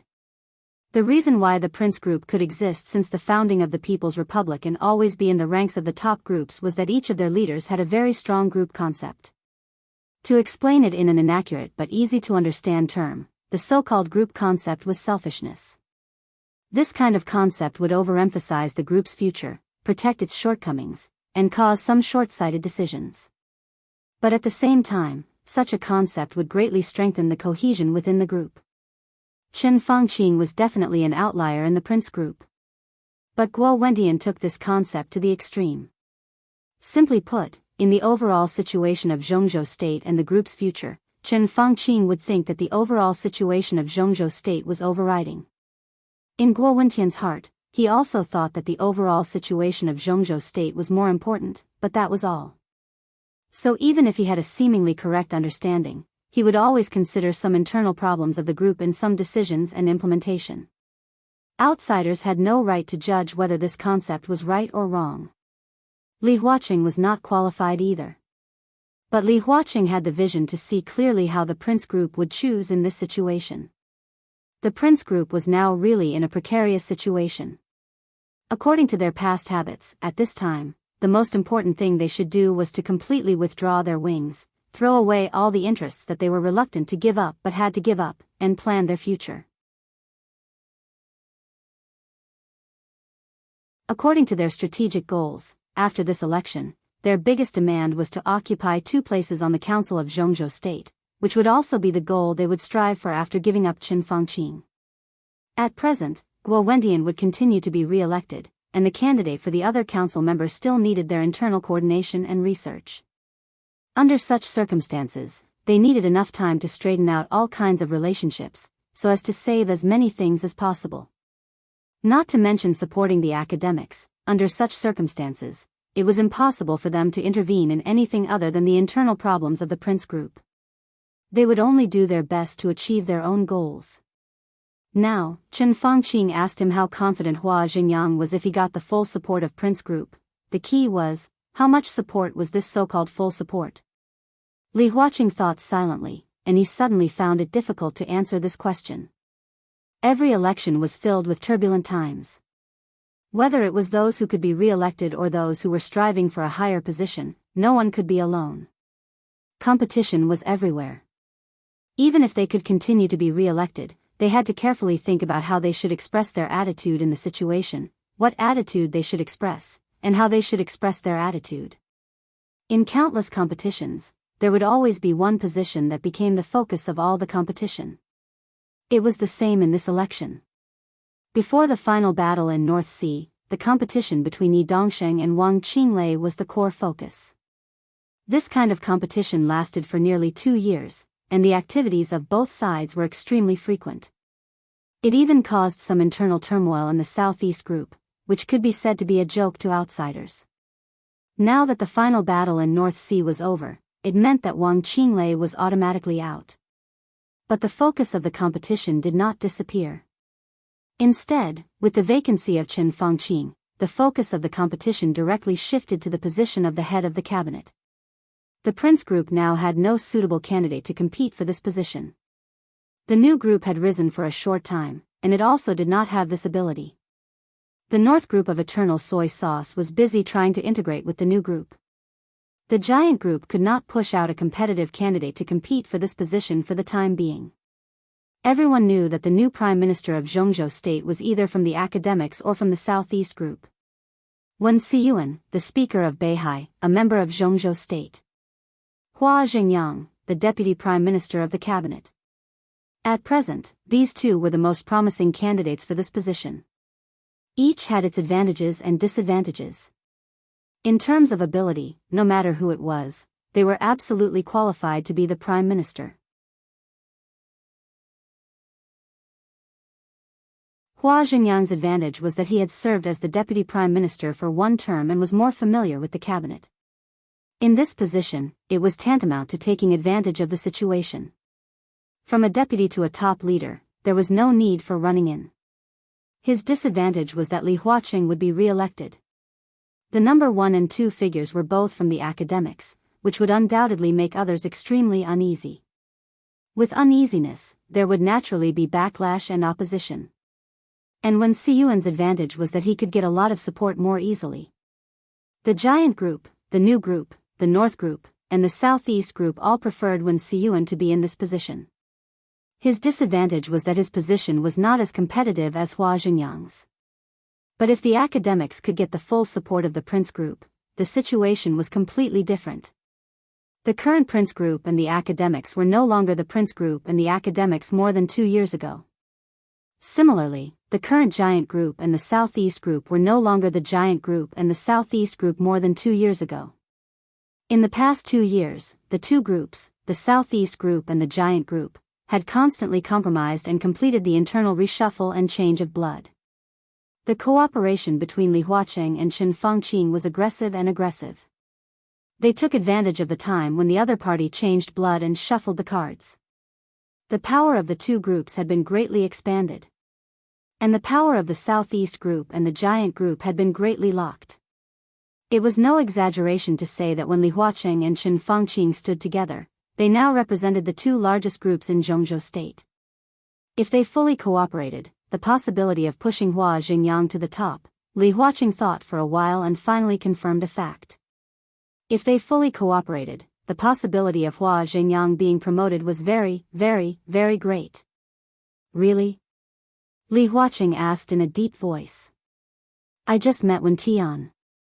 Chen Fangqing said lightly, I'm sitting here now, representing more than myself. If it were before, Chen Fangqing wouldn't have said it, and Li Huaqing wouldn't have asked. But now, whether Chen Fangqing could still represent the Prince Group became a very serious question, so serious that he had to seriously emphasize it. If that's the case, the possibility of Xingyang being promoted is very high. Li Huaqing said slowly, at least 80% sure, 80% sure. Chen Fangqing muttered to himself and then smiled. I thought I was 100% sure, which was lower than expected. But in fact, 80% is not low. There is no absolute in the world. How can there be a 100% success rate? Li Huaqing shook his head. How are you going to operate? It's a little difficult, but I can still do it. Chen Fangqing subconsciously rubbed his forehead. His headache had been continuing today. Instead of being relieved, the pain became more and more intense each time. Maybe he should go to the hospital, it just so happened that he would be free soon. Chen Fangqing laughed at himself in his heart, but his voice was still calm. Wen Tian and I will unify the voices of the group in the shortest time possible. Now the comrades are a little restless. It's not good to be too impetuous. Yes, we are already very passive. We can't be the first to be chaotic. Li Huaqing said with deep thought. Who do you think is more optimistic about in the Prince Group? Wen Tian is experienced and steady. I think it's relatively easy to find someone who can cooperate with him in the group. Chen Fangqing suddenly asked with a smile. Li Huaqing was stunned for less than a second before he reacted. There was no doubt that this was the condition put forward by Chen Fangqing, or the Prince Group. The Prince Group would fully support Hua Xingyang, and in return, the academics must fully support another member of the Prince Group to become a director of Zhongzhou State, even if his ranking was lower. To be honest, the result of the alliance between the Prince Group and the academics was that both Hua Xingyang and the candidate director of the Prince Group would be resisted by the other groups. If they didn't cooperate, the other groups would focus on Hua Xingyang. After getting a satisfactory result, even the new groups wouldn't pursue the Prince Group. Undoubtedly, it was easier for them to achieve their demands. Now they had the academics as an ally, but they had a few more enemies for no reason. This was not the safest way, but it was the most compromise. So Li Huaqing did not hesitate and immediately laughed. This is your own business. In my opinion, several comrades are relatively qualified. I'm afraid you and Wen Tian have something to discuss. This statement was very clear. Chen Fangqing nodded. Li Huaqing could not criticize the candidates of the Prince Group. His statement that several comrades were qualified was already a very clear attitude.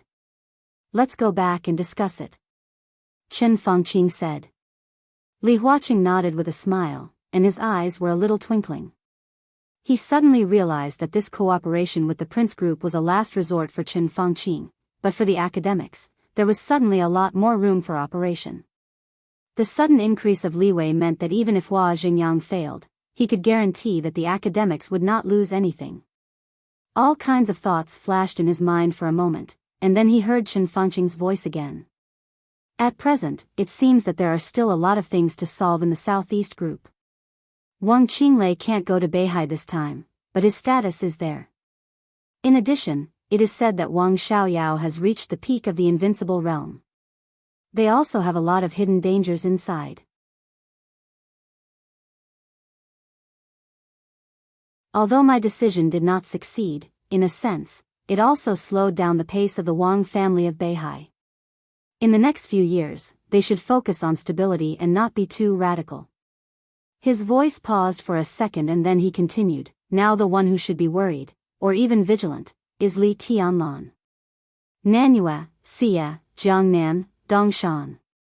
Before and after this election, 4 provinces will fall into his hands, which is enough to form the basic framework of a new group. But don't forget, the resources in his hands are not only 4 provinces, but also Jiangxia. The area of 5 provinces is enough for the new group to complete the primitive accumulation and rise quickly. In fact, I have learned about the new group in detail before. Although their talent reserve is a little insufficient, in some aspects, it is already very perfect. Now there is Zhou Yuanshan in Jiangxia, and the new group has taken over Nanyue, which is equivalent to completely paving the way for Zhou Yuanshan to enter the parliament and even become a director. In the future, when Tiannan officially becomes a province, Ning Qianqing will also enter the parliament. Now Wu Jingmin and Bai Qingqian can work for 1 term. Wu Jingmin is old and will retire after 1 term. Bai Qingqian can take advantage of the situation and Zhou Yuanshan can be transferred to Nanyue, so he can naturally become a member. After 1 term, Bai Qingqian is very likely to continue to be re-elected. After all, she is not old. At that time, Zhou Yuanshan can take a step up to become a director. At that time, Chen Fangqing thought about it and smiled coldly. At that time, Tiannan will basically become Tiannan province, and Ning Qianqing will become a member of Zhongzhou state. Plus the new speaker of Nanyue, and the North group that has completed the initial integration, 10 years. The clearest thing we can see now is 10 years. 10 years later, the new group will become a supergroup with 2 directors and at least 3 members of parliament. At least 3 members of parliament. President, don't you have any feelings about such a scale? What do you mean? Li Huaqing looked up at Chen Fangqing. He knew more than Chen Fangqing. In the current situation, having 2 directors of Zhongzhou state was indeed a configuration that only top groups could have, but the configuration of 3 members of parliament was slightly insufficient. If it was 10 years later, in his expectation, the new group would have 2 directors of Zhongzhou State Council and about 5 to 7 members of parliament. If only looking at the high-level strength, this was basically the configuration of the academics and the prince group today.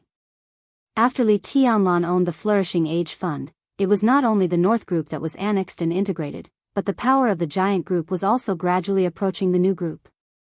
From this point of view, the comprehensive influence of the new group was already top.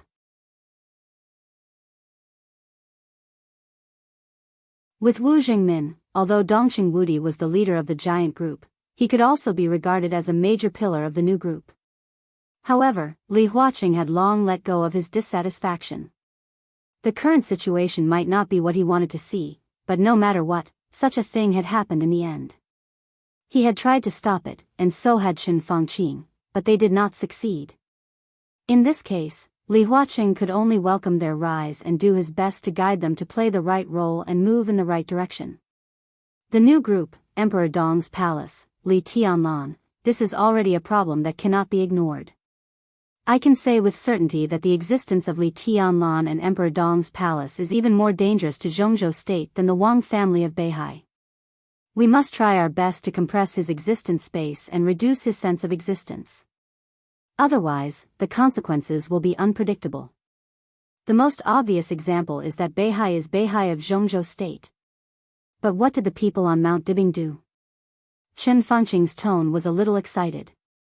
Beihai has so many resources, oil, natural gas, all kinds of minerals, forests, land resources, and even water resources. How much has Beihai swallowed over so many years? How much has it given to Zhongzhou state? Less than 60% on average.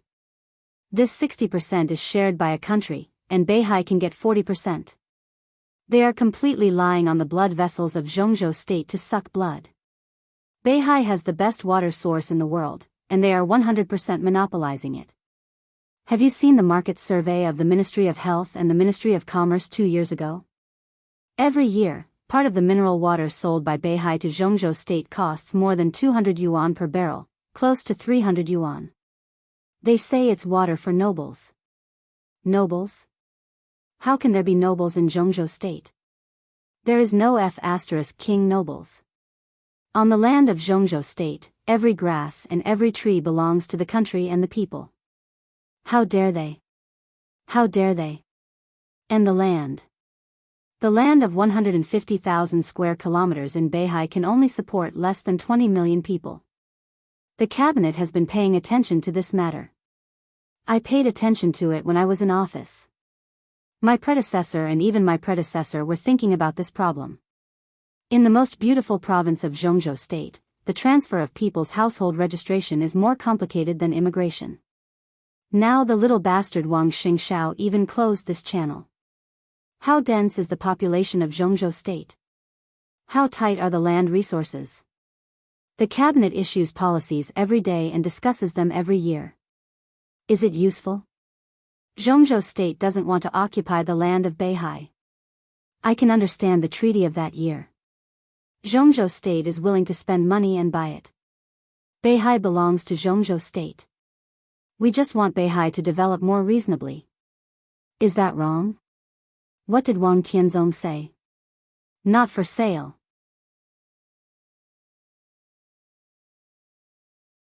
There is no room for negotiation at all. Beihai is not a big agricultural province. Its tertiary industry is developed and its land planting area is very small. Because Beihai is rich and can be bought outside. What do they use the land for?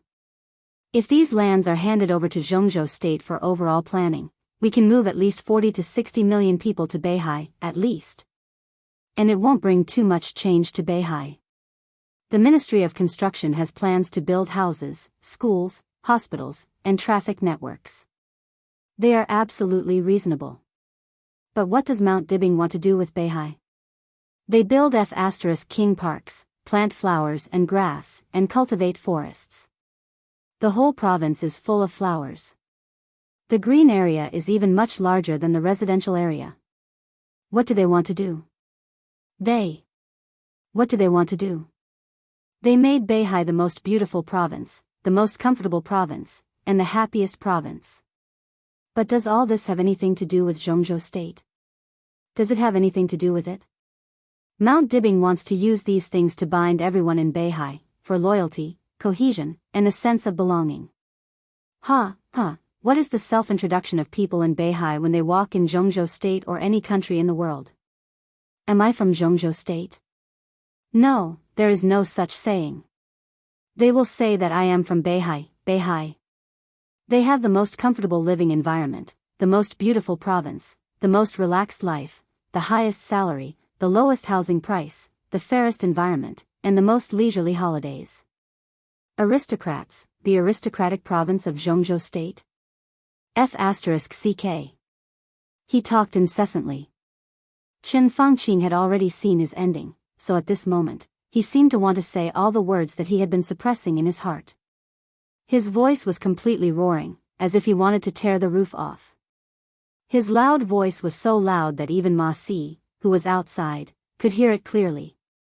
Li Huaqing silently watched him vent his emotions almost hysterically. His eyes were quiet, with a touch of pity. I've had enough of this Beihai. Chen Fangqing took several deep breaths and continued, I wanted to smash it, but I failed. And now, there is another Tiannan. There are signs of this in Tiannan now. If it continues to develop, it will be even more excessive than Beihai. Xianyuan City and even the whole Tiannan need fewer people. They all want the best. They will use the resources of Zhongzhou State to build their own foundation. If we don't restrict it, Emperor Dong's palace will be as arrogant as Beihai is at its peak. Li Huaqing was silent for a long time before he slowly exhaled and calmly said, there is a problem that you have forgotten. What? Chen Fangqing frowned. Beihai belongs to Zhongzhou State. Li Huaqing said, Tiannan will also belong to Zhongzhou State in the future.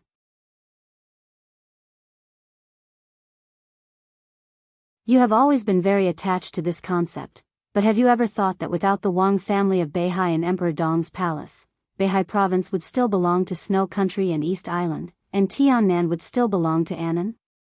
If they didn't bring these to Zhongzhou State, then whether it is Beihai or Tiannan, it has nothing to do with us. This is their family property, their bottom line. They entered Zhongzhou State with land that doesn't belong to Zhongzhou State, and they only ask for a certain degree of autonomy, which is reasonable.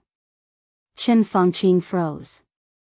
He froze for a full 5 minutes before he gritted his teeth and reluctantly said, "So what?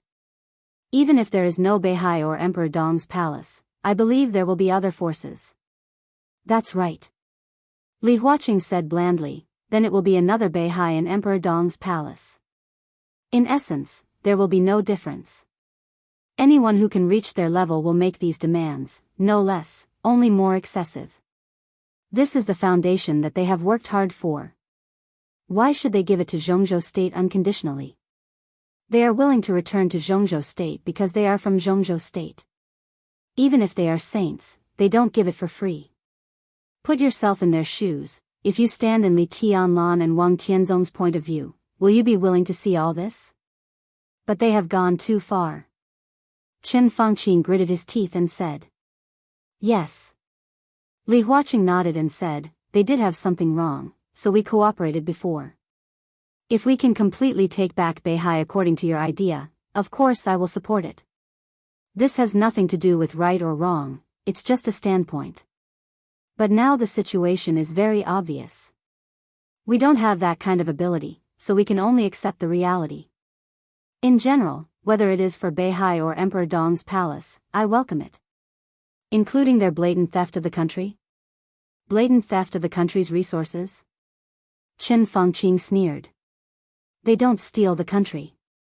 Li Huaqing shook his head and said, "Maybe you haven't noticed, whether it is Beihai or Emperor Dong's palace, they are very clear-headed. What they do is at most use the resources of a country to run a place. To be exact, they use a part of the limited resources of a country to run a place. For example, Beihai and Tiannan. But what about Jiang Shangyu, who cooperated with you?" The fierceness in Li Huaqing's eyes flashed away. He intends to use a part of his limited resources to run a country. What virtue does he have? Does he deserve it? What he did is the real theft of the country, and you actually cooperated with such a person. This is what disappoints me the most." Chen Fangqing's body suddenly stiffened, and he suddenly found that he couldn't say a word. Li Huaqing took a deep look at him, exhaled, and looked up at the time. At the same time he looked up, the door of the office was knocked. The door was slowly pushed open, and Ma Si, Li Huaqing's secretary, came in. He looked at the two giants sitting in the office and said softly, "President, His Majesty Li Tianlan is here."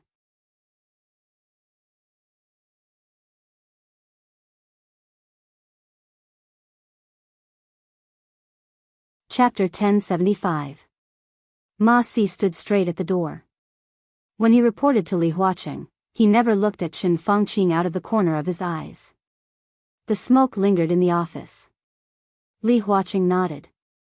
He stood up at the same time and looked at Chen Fangqing. Chen Fangqing also stood up.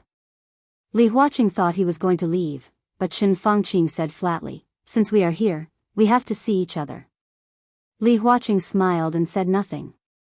He got up and walked out of the office. Chen Fangqing followed him expressionlessly, a little behind Li Huaqing by half a body. The hidden dragon sea outside the office was silvery white, and the air was bitterly cold. Standing in front of the office door and looking out, on an arch bridge 100 meters away, Li Tianlan was taking off his gorgeous windbreaker that terrified the whole dark world and putting it on Qin Weibai. The black windbreaker fluttered lazily. Qin Weibai naturally took his arm. Li Huaqing and Chen Fangqing watched in silence, with complicated feelings. 5 years. In less than 6 years, the young couple in sight, or the young couple, completed the identity exchange without anyone realizing. More than 5 years ago, Li Tianlan was 19 and Qin Weibai was 24. At that time, Li Tianlan was a greenhorn, but he was not unknown. With the last remaining light of the Li family, he tried his best to show his edge, but not many people really paid attention to him.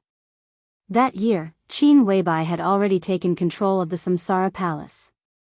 She was the only will of the Samsara Palace when the will of the master of Samsara Palace was silent. She was quiet, low-key, and busy most of the time. The development of Zhongzhou State, the European continent, America, and the Samsara Palace reflected her will everywhere. It might not be clear, but it always existed. She rarely appeared in any so-called high-end circle, but no one in the real high-end circle would ignore her. She was the goddess in countless people's hearts and the first beauty in Zhongzhou State. There were countless people who admired her, but few dared to stand in front of her and look directly into her eyes. Wang Xiaoyao of the Wang family of Beihai, Jiang Qinyan of the Jiang family of South America, two princes in the European Union, young business tycoons, those so-called big shots who seemed to have everything, with their family background, strength, and elegance, had never received any response from her. She lingered in everyone's most beautiful and dreamy dreams, quiet, beautiful, picturesque, and beautiful. No one knew what was going on with Li Tianlan, or what kind of luck he had. The heir of the Li family? The young heavenly son? These seemingly worthless things at that time did not bring Li Tianlan any honor, but they secretly caused a lot of trouble. At that time, the 19-year-old Li Tianlan was even funny in the eyes of many real bigwigs. At that time, Li Tianlan of the mountain, the Li of the Ming of palace of the world. The perfect goddess appeared beside him, unscrupulously blossoming with astonishing brilliance. In just a few short years, she filled the entire dark world. In the final battle of Heaven Capital, the purgatory of Heaven Capital rose. Then came the chaos of Snow Country. Zhongzhou State, Snow Country, 5 European countries, Dark Knights, Rothschild, Holy Land, Men in Black, Fantasy World, Jiang family of South America, Shadow Throne, one superpower after another, one country after another, hundreds of thousands of troops. The whole world was in turmoil. Reki City, Mormons, blood flowed like a river. That was the most bloody and cruel end of the last era. Invincible like grass. The famous experts on the divine and holy list were dying. That was the end of the era. It was not the end. Instead, it completely shattered the whole structure of the whole era in a way that no one could imagine. The light of the eternal soared above Mormons, with the lingering sound of that era, shattered all the shadows, and directly opened the door to a new era. Just like now. The era and sky that belonged to Li Tianlan. The final battle in Beihai might not be the plan of Samsara Palace, nor was it Qin Weibai's doing. But everyone knew very well that when the eternal sword light pierced Wang Tianzong's chest above Mormons, the final battle in Beihai had become inevitable. There was no need to plan anything, no need to push anything. Whether Wang Tianzong was seriously injured or killed, the final battle in Beihai was bound to happen. So the last invincible realm experts of East Island and Holy Land all died in the final battle in Beihai. The Jiang family of South America fell. Most of the forces in the dark world disappeared. The whole dark world was in ruins. In the ruins, the dynasty belonging to Emperor Dong's palace was being built. It was clear and ferocious, with its claws and teeth, unstoppable. That year, Li Tianlan was 24 years old. Qin Weibai was 29 years old. In more than 5 years, Li Tianlan had matured, become powerful, and invincible in a flash. Qin Weibai didn't change at all. Time didn't leave any trace on her, but it took away the sharpness that she had never exposed in front of others. Today, she lived in the headquarters of the Lin clan and stood aloof from the world. Beside Li Tianlan, she was gentle and charming. In a trance, it seemed that she no longer had the shadow that stirred up the whole dark world. She was gradually being ignored, and she was willing to do so. But Li Tianlan stood on the top of the world, invincible. The identity and status between the two seemed to have changed a long time ago.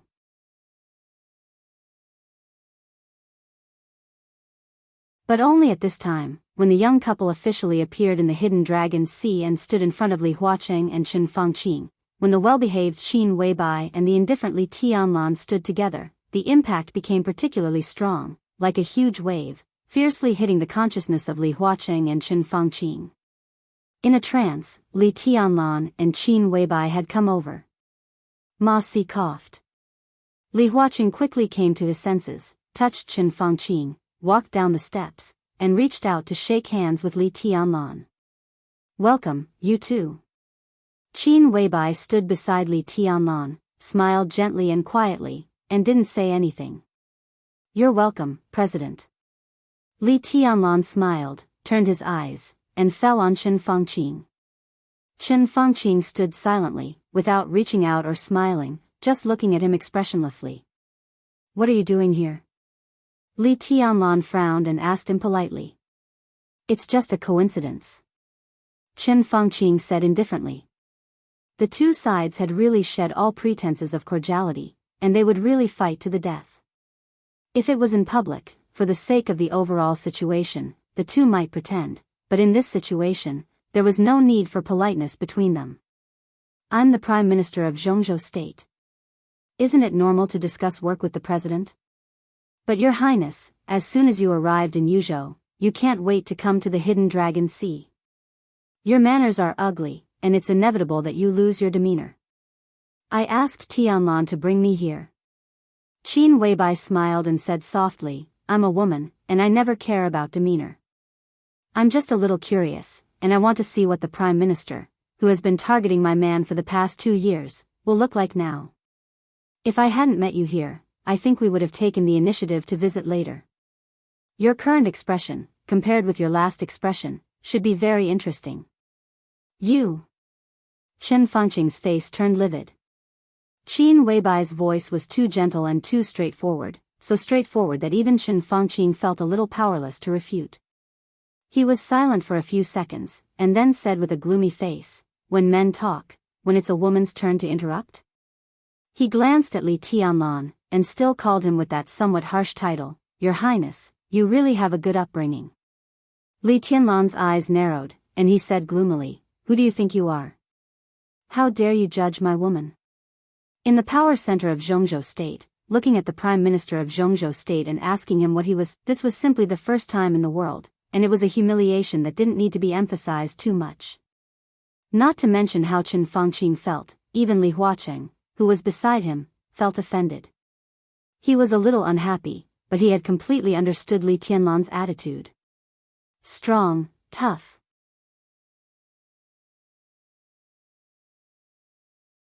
Such an attitude also meant that on the topic of the new group, there were many things that Li Tianlan was not going to leave any room for compromise at all. You two, enough is enough. We don't meet here to quarrel. Li Huaqing said slowly. You're right. Li Tianlan nodded, I just want him to recognize himself. At such an old age, how dare he talk about upbringing here shamelessly? His own precious daughter is nearly 50 years old, and she has 9 lovers outside, 5 of whom are students at school. I have all kinds of high-definition videos of all kinds of information here. How about it, Prime Minister, do you want me to send you a copy? Or should I make it public on the internet? Upbringing, do you also know what upbringing is? How dare you? Chen Fangqing growled, and his face was ferocious. A touch of blood and sweetness gushed out of his throat, and he swallowed it down. Tearing. The blood seemed to tear the blood vessels, and he felt cold all over. He had a splitting headache, and his whole head began to become numb in the severe pain. I will do that. Li Tianlan said lightly, but after you get out of this position, I will give you an absolutely satisfactory explanation for the 62 people in your Chen family. Tianlan. Li Huaqing's tones suddenly became a little heavier, this is Hidden Dragon Sea. His eyes were quiet and dignified, with an obvious warning. Li Tianlan sneered and walked directly up the steps with Qin Weibai. Ma Si bowed slightly and opened the office door respectfully. Li Huaqing took a deep breath, patted Chen Fangqing on the shoulder, and turned back into the office without saying a word. The office door was closed. Chen Fangqing stood silently in the deep cold snow for a long time. The smoke in the office had not dissipated. Li Huaqing turned on the ventilation system, made a new pot of tea, and said with a smile, It's understandable that the Prime Minister is in a bad mood. Tianlan, there are many times and things that I can't stop you even if I want to. I think the Prime Minister has enough psychological preparation for some results. I'm not going to comment on this, I just want to say, pay attention to the way. Li Tianlan looked down at the gradually boiling tea in front of him, and said in a flat voice, The way I choose is the most appropriate, and it is what he deserves. Li Huaqing quickly frowned, What are you going to do? Li Tianlan raised his eyebrows slightly, and looked a little surprised. Didn't I just say? When we were outside? Li Huaqing's movements suddenly stiffened, and even his expression became a little stiff. What Li Tianlan just said? Put the video of Qin Lijuan on the internet? Let all the members of the Qin family die. Li Huaqing pondered and did not speak for a long time. Winner takes all, no matter where it is, this is the truth. As a loser, Qin Fangqing had nothing to say. His life and death were already destined.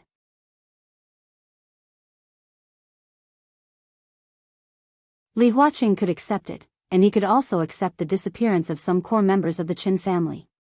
But Li Tianlan's meaning was very clear.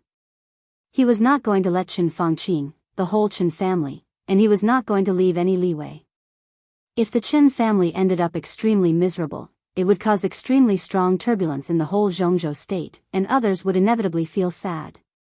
What Li Huaqing wanted was stability, and such a situation was not what he wanted to see.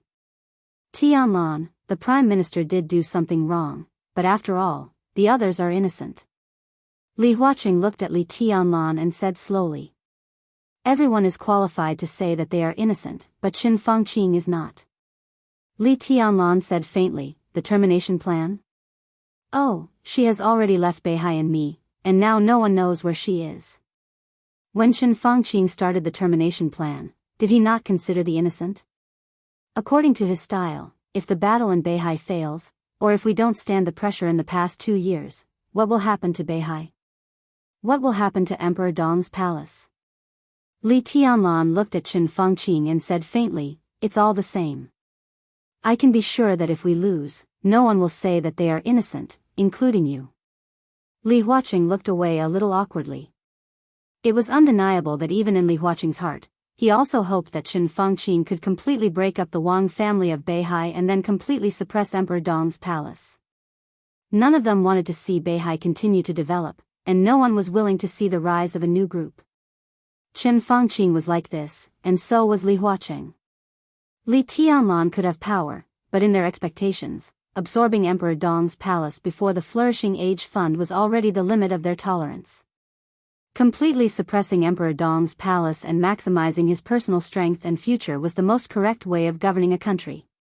It had nothing to do with right or wrong. From the perspective of the overall interests of Zhongzhou state, this was the position that a ruler must have. Qin Fangqing did so. So did Li Huaqing. The only difference between the two was that Qin Fangqing didn't believe in evil when he found that things couldn't be done. He stubbornly insisted on doing it. He used unorthodox methods and unconventional methods, and even joined hands with East Island to start the battle in Beihai. But in the end, he still failed. Li Huaqing was much smarter and calmer than Qin Fangqing. After finding that things couldn't be done, he quickly adjusted his mentality and accepted the reality. He was still trying to control the situation within the scope of his control. Now the academics were cooperating with Li Tianlan and the new group, and they were also competing with the new group. At this level, friends and enemies were no longer pure. The relationship between them had been changing subtly, but one thing was certain.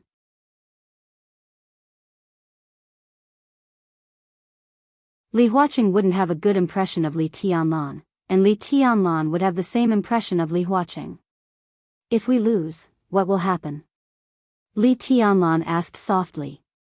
He didn't wait for Li Huaqing to speak and continued, I will die, Wang Xingxiao will die, the Wang family of Beihai and Emperor Dong's palace will be shattered, my women, my brothers, my supporters, none of them will have a good end, and neither will their families. They will die in all kinds of accidents, in prison, in hospitals, and more people will die. The Southeast Group, the Giant Group, the North Group, the Flourishing Age Fund. How many people are there? Have you counted? If there is such a time. Li Tianlan looked at Li Huaqing, and his eyes were as sharp as knives. Will someone stand in your position and say that they are innocent? First of all, will you? Li Huaqing opened his mouth and was about to say something, but Li Tianlan had already said directly, it doesn't matter whether I will or not. His voice was cold, with a kind of extreme confidence and strength. Because I will not lose. All those who touch the bottom line of Emperor Dong's palace should think about Qin Fengqing's end in the future. Li Huaqing was silent. Dead silence. After a long time, he took a deep breath and said slowly, "Do you know how many years the Prime Minister has worked in Zhongzhou State and what he has done for Zhongzhou State?" "I know, and I can even understand," Li Tianlan said lightly, "but this is not a reason to be forgiven.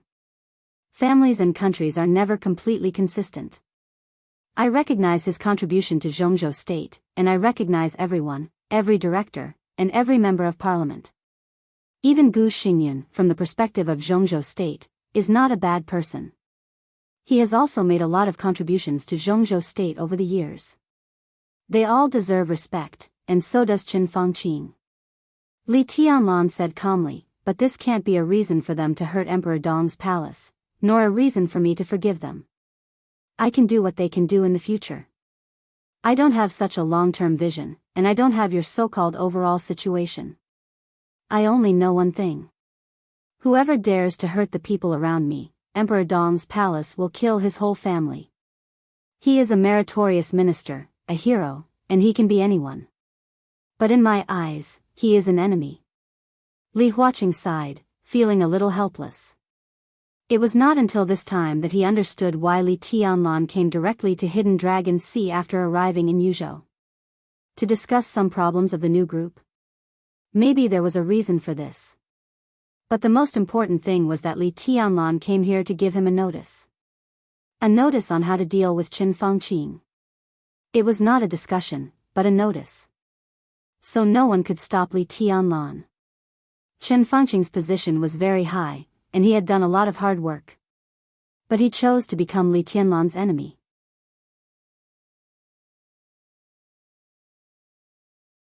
The termination plan was against Wang Yuetong.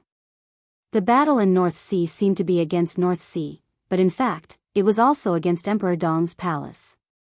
Li Tianlan could not tolerate all of this. So Li Tianlan wanted to retaliate against Qin Fengqing in the cruelest, coldest, and most gloomy way.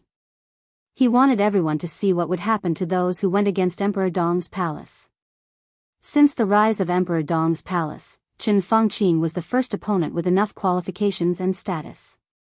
Li Tianlan needed to build the deterrent force of Emperor Dong's palace with his and his family's blood and lives. Put it down gently? It seemed reasonable, but it was not in line with the future of Emperor Dong's palace. What Li Tianlan wanted to do in Yuzhou this time was to be unreasonable. Li Tianlan took out a cigarette and suddenly said, "I'm hungry. Order something to eat." "Shall I order something?" Qin Weibai, who was sitting next to Li Tianlan, stood up with a smile. The food and drink in Hidden Dragon Sea was very rich, but if they only ordered according to the specifications of working meals, everything would be simple. No need. Li Huaqing smiled and said, "Let Ma Si go." He reached out to touch the call button beside him, but suddenly there was a gentle knock on the door. Ma Si walked in and reported softly, "President, Your Majesty, the Prime Minister has left." Li Huaqing glanced at Ma Si with some doubts. Qin Fengqing did not follow in, so he would not stand outside all the time. It was natural for him to leave. Ma Si glanced at Li Tianlan and hesitated. "Say it. Don't be so hesitant." Li Huaqing shook his head. Well, the Prime Minister returned to his office, sorted out a lot of documents, and then left the office. "Look at the direction." After a pause, Ma Si looked at Li Huaqing's face and whispered, "Look at the direction. The Prime Minister should be going to the office of the Vice Minister, Hua Zhengyang." Li Tianlan lowered his head, and his eyes suddenly became a little fierce. Li Huaqing narrowed his eyes. He nodded and said, "I see. You informed the canteen to make a few dishes for dinner." Ma Si nodded and closed the door again. At the same time, in the Hidden Dragon Sea, Qin Fengqing came to the door of the Winter Pavilion with a big box full of documents. The Winter Pavilion was the residence and office of Hua Zhengyang, the Vice Minister of Zhongzhou State. Perhaps for the sake of convenient communication, it was very close to the Green Flower Hall where Qin Fengqing lived. When Qin Fengqing walked over, he just paused outside the door and then walked straight in. "Prime Minister." The secretary, who had obviously noticed Chen Fangqing, stood up and smiled respectfully. Chen Fangqing nodded and asked directly, "Is Comrade Jingyang here?" The secretary would have noticed him on his way here.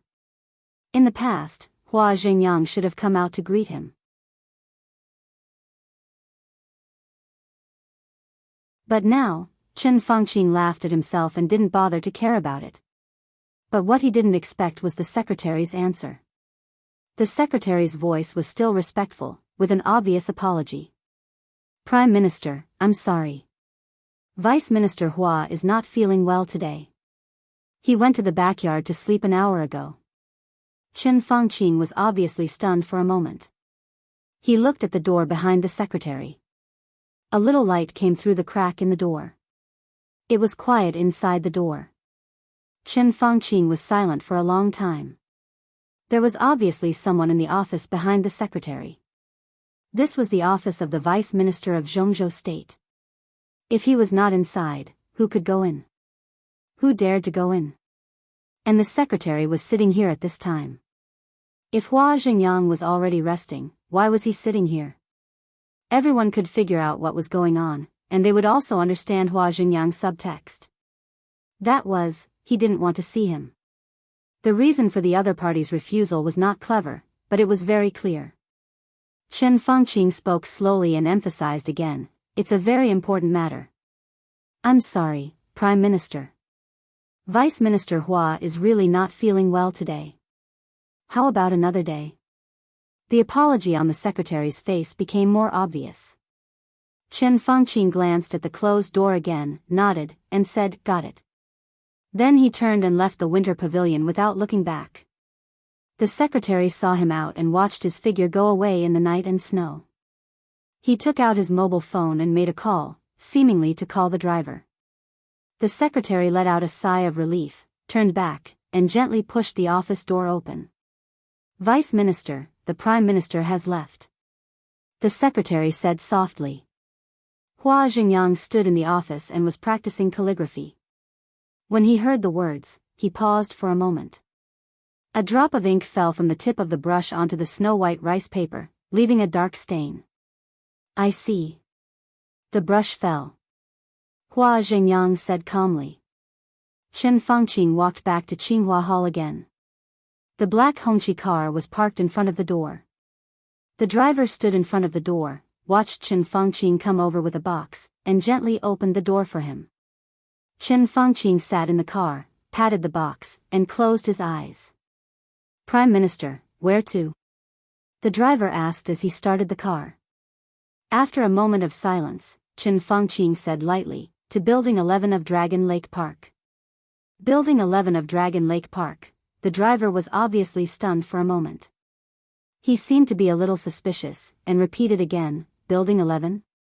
Chen Fangqing closed his eyes and said softly, "Yes."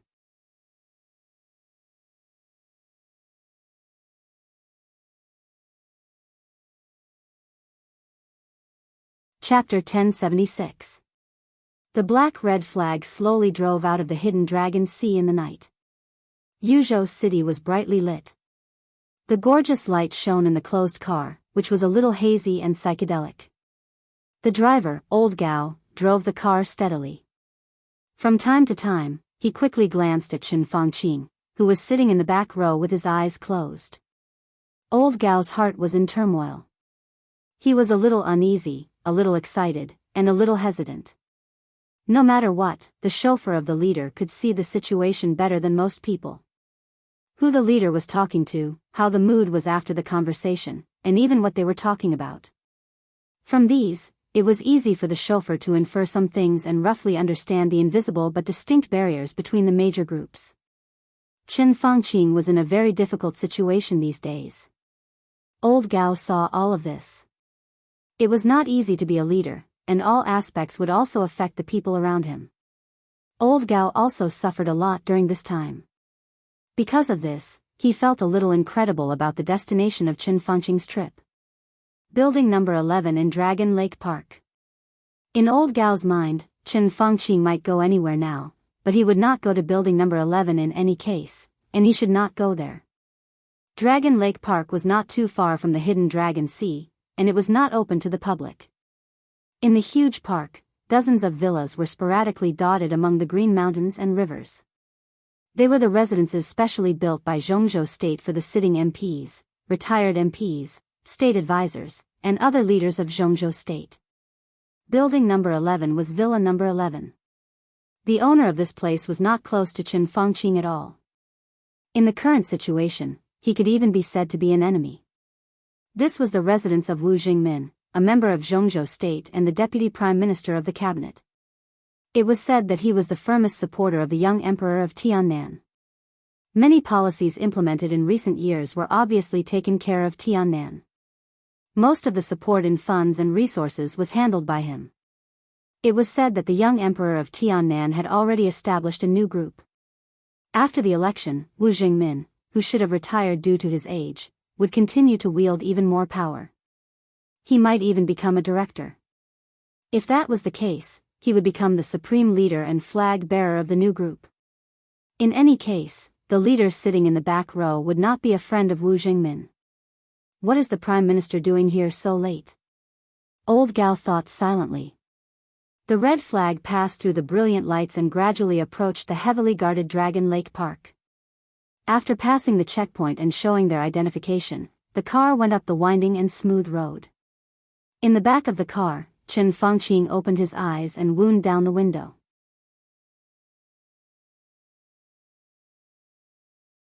The chilly night wind poured into the car, blowing up Qin Fangqing's grizzled hair. The persistent headache began to subside, and his consciousness also became clearer. Wu Jingmin, he silently thought about this person, and the memories in his mind were more than most of the others. Scenes after scenes flashed through his mind. Qin Fangqing grabbed the box beside him and took a deep breath.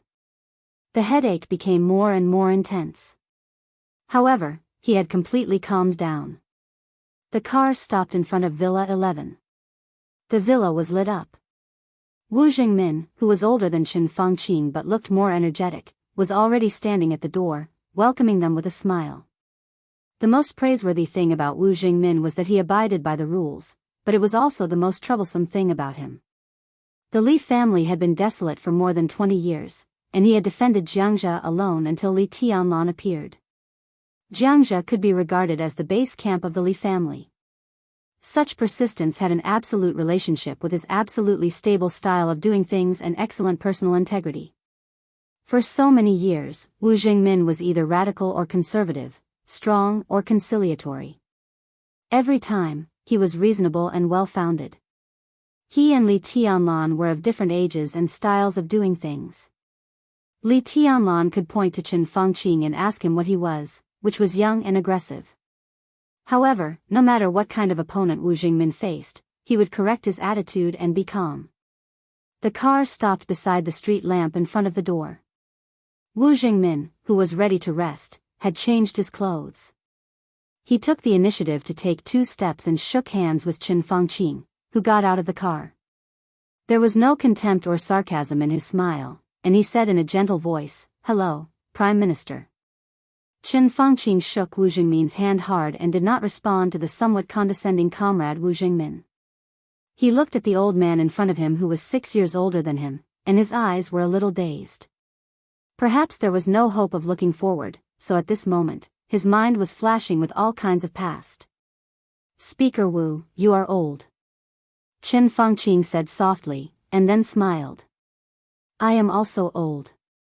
Wu Jingmin was stunned.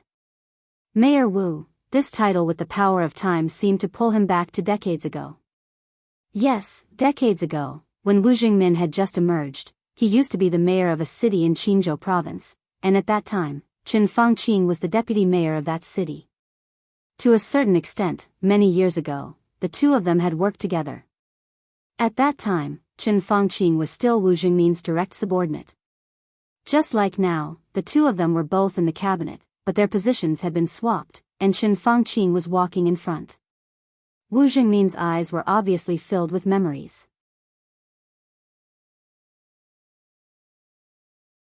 Decades ago, about 40 years ago, although he had already emerged at that time, he had not really received the attention of the Southeast Group. At that time, Qin Fangqing did not have any obvious traces of the group. At that time, it was the time when Wu Jingmin was in high spirits. Qin Fangqing was young, capable, bold, farsighted, and down-to-earth in doing things. Soon, he attracted Wu Jingmin's attention, and he was recommended to the provincial council, and he was appointed as the deputy mayor of that city. At that time, the two of them could be said to work together extremely well. However, in private, the two of them were obviously not slick people, so their personal relationship was not good. With the assistance of Qin Fangqing, Wu Jingmin's work was very smooth. He sorted out the work of the municipal government, and then began the bold construction reform. It was from that time that Wu Jingmin officially came into the sight of the Southeast Group. Shortly after Li Honghe came down for an inspection, Wu Jingmin became the speaker from the mayor, and Qin Fangqing directly became the mayor from the deputy mayor of the council. The usual phenomenon that the first and second leaders had their own thoughts did not happen. The two of them still worked together and shone in their respective fields. At that time, Qinzhou province was different from what it was now. Today, Qinzhou was already the backyard of the giant group, but at that time, Qinzhou was in the intertwined situation of the giant group, the Southeast Group, and the Prince Group. In such a complicated political environment, the rapid development of the small city in Qinzhou attracted the attention of countless people. Wu Jingmin began to become important in the Southeast Group. At the same time, many people began to contact Qin Fangqing. People from the Southeast Group, the Giant Group, and the Prince Group all contacted him. However, there was an unspoken rule that could not be regarded as a rule. It had always existed in Zhongzhou State, from the country to the provinces, and from the cities and counties. The focus of this election was when Xiyuan and Hua Jingyang. Hua Jingyang's biggest disadvantage was Li Huaqing. Li Huaqing was the president and came from the academics, so many people did not want to see Hua Jingyang, who also came from the academics, become the prime minister of Zhongzhou State. This was a good thing for the academy, but for others, it was a real scruple. The first and second leaders were completely in the same position and were highly consistent. Most people did not want to see such a strong force. As for each province, except for those like Northeast, Beihai, Jiangxia, Tianfu, and Zhongyuan, which were the backyard of the major groups to cultivate their own talents, in most provinces, the speaker and the governor would not come from the same group. Each of the major groups had their own forces in different provinces.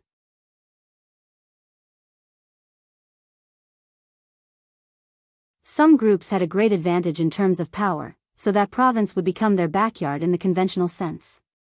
However, there would always be different voices and different standpoints.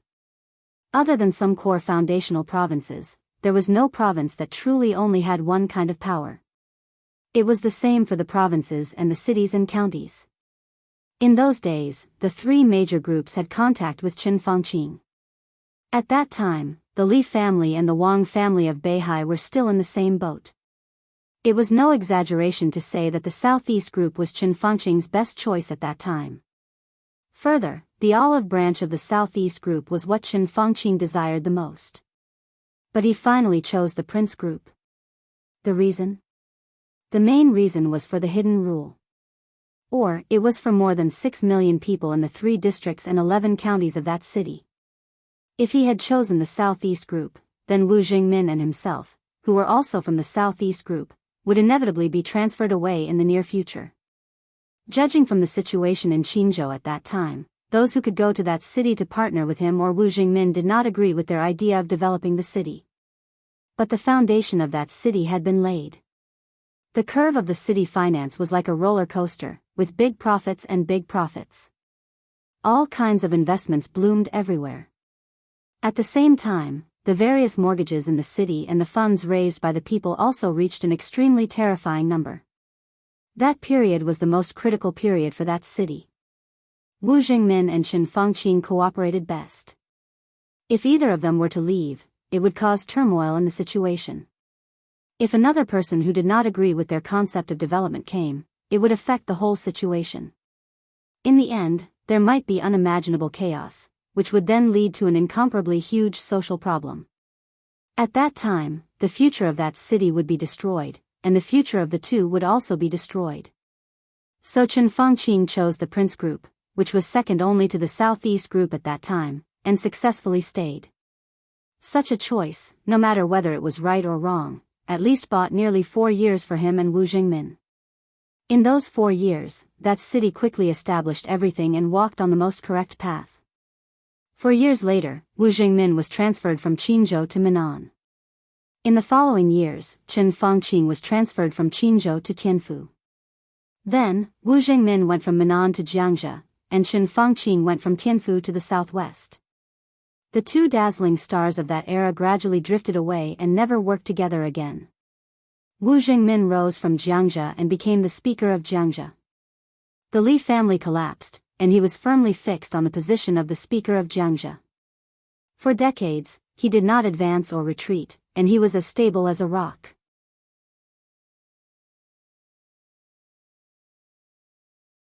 Chen Fangqing rushed out of Tiannan, entered Yuzhou, entered the cabinet, and became the prime minister. The different trajectories were getting farther and farther away, and the tacit understanding between the two seemed to be fading. However, the city that they had once developed reasonably was left behind. The city located in the hinterland of Qinchuan, 800 miles away, was thriving. The two silently watched its development get better and better. The city, known as the first capital in the world, gradually became the new provincial capital of Qinzhou and a dazzling pearl in the central area of Zhongzhou state, blooming the light that the two of them had condensed for several years. That was an extremely beautiful memory. Wu Jingmin was silent for a long time before he patted Chen Fangqing's arm hard and said with some emotion, "Yes, I'm old, and my hair is white." At this moment, looking at the prime minister who was at the end of his rope, he was reminded of the young man who excitedly talked about the country with him decades ago. He was full of energy, high-spirited, and ambitious as he planned the city. The past was like smoke, vivid in his mind. Once again, he thought of the question that he had thought about countless times. If Chen Fangqing had chosen the Southeast Group, with his ability, he would have been highly valued by Li Honghe. If Chen Fangqing had chosen the Southeast Group, in that era, the Li family would have had 2 incomparably brilliant stars. The Li family's Gemini stars, maybe the treason case would not have happened. Maybe, there were too many maybes, too many ifs. But they all became the reality. There were no ifs. No one would have thought that the choice back then would bring Chen Fangqing to the present situation. Similarly, no one would have thought that when Chen Fangqing, who had surpassed the old leader one step ahead, was in a hopeless situation, his old leader came back from the dead and returned to the power center, and was still thriving. Life was like a drama, with ups and downs. Every rise and fall was fate. Wu Jingmin smiled and reached out sideways. "Please come in." Chen Fangqing's eyes seemed to become warm quietly. He held the suitcase tightly in one hand and walked into the villa with Wu Jingmin. Wu Jingmin made a pot of Yuzhou scented tea for him, and the fragrance was overflowing. He sat opposite Chen Fangqing, pushed the cigarette in front of him to him, and said with a smile, "Catching up?" Naturally, casually, and straightforwardly. Everything felt like it was yesterday. The tacit understanding that they thought had faded did not fade, but the two of them deliberately hid it. Now, with the change of mentality, everything Wu Jingmin did was no different from what he did decades ago. In the living room, the figures of the two old men seemed to go back in time and return to the office decades ago, which was far less luxurious than it was now.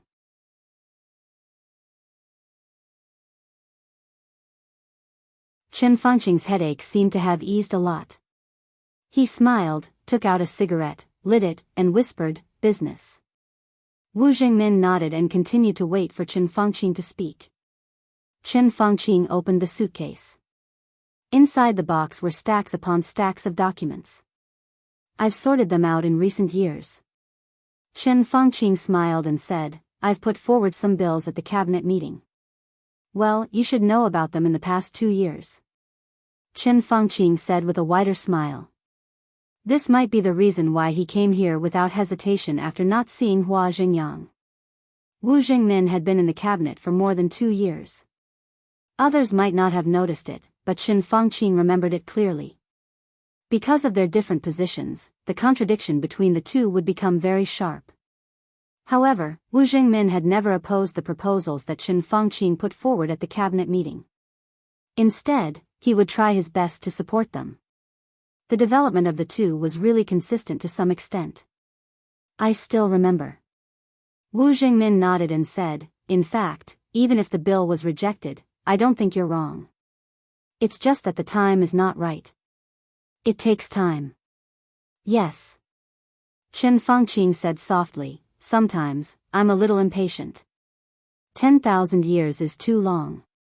Seize every minute. Wu Jingmin said with a smile. Chen Fangqing raised the corner of his mouth in self-mockery and said with some regret, unfortunately, I don't have time. So I brought all these here today, and I can only ask you to help me. Wu Jingmin did not speak. He knew that Chen Fangqing did not mean to ask him to plead for Li Tianlan. And it was impossible for Wu Jingmin to plead for Chen Fangqing. In fact, if he spoke, Li Tianlan might be unhappy, but he would give Wu Jingmin face after all. But the biggest degree of this face was to spare Chen Fangqing's life. This life meant nothing to Chen Fangqing now. These are some proposals about new energy. This is about the reform of the cabinet system. The reform of education and health care. This is a detailed plan for the real estate industry. These are some measures to reduce the burden on farmers. Chen Fangqing took out one document after another and placed them in front of Wu Jingmin like a hill. Many of the documents were never taken out by Chen Fangqing at the cabinet meeting, but they were extremely precious. They were the condensation of all his wisdom and efforts. Chen Fangqing introduced them tirelessly. Time gradually passed in his voice. The night was getting darker. Wu Jingmin was in high spirits. Chen Fangqing's voice was calm and peaceful, with trust. He knew Wu Jingmin. Maybe it was Wu Jingmin decades ago. But he believed that there were always some characteristics that time could not wash away. He could work hard for the Li family for decades. Then he could also do his best for Zhongzhou state.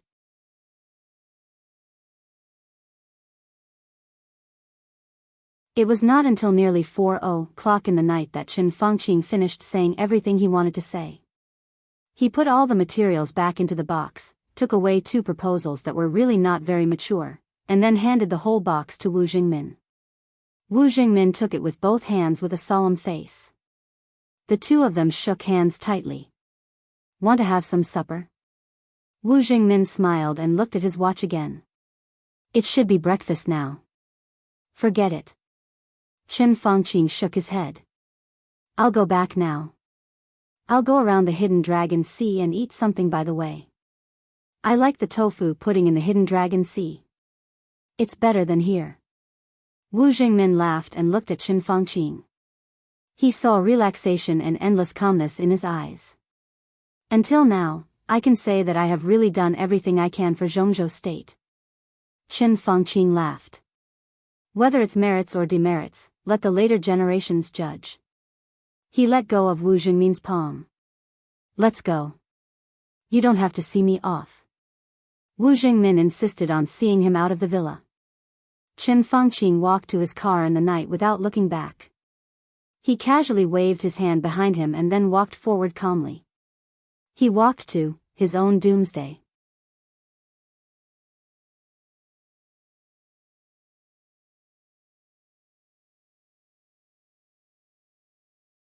Chapter 1077. It was early morning in the Hidden Dragon Sea, and everything was quiet. When the car passed the first checkpoint in the Hidden Dragon Sea, snowflakes fell over Yuzhou again. The snowflakes were like stars, getting bigger and bigger. When the car officially entered the gate of the Hidden Dragon Sea, there was a faint layer of white on the main road that had been cleaned. His head began to hurt again. Chen Fangqing rubbed his forehead hard, and his body trembled a little. He had had a headache for several years. The most advice his private doctor gave him was that he should rest more, pay attention to his diet and lifestyle, and smoke less. However, in his position, he couldn't do these seemingly reasonable and common suggestions at all. As the business became more and more heavy recently, he began to take painkillers. However, the pain kept getting worse, and it seemed that even painkillers had lost their effect. Stop the car. Chen Fengqing ordered in a low voice. The black-red flag stopped on the main road of the Hidden Dragon Sea, which was covered with snow. Chen Fengqing opened the door.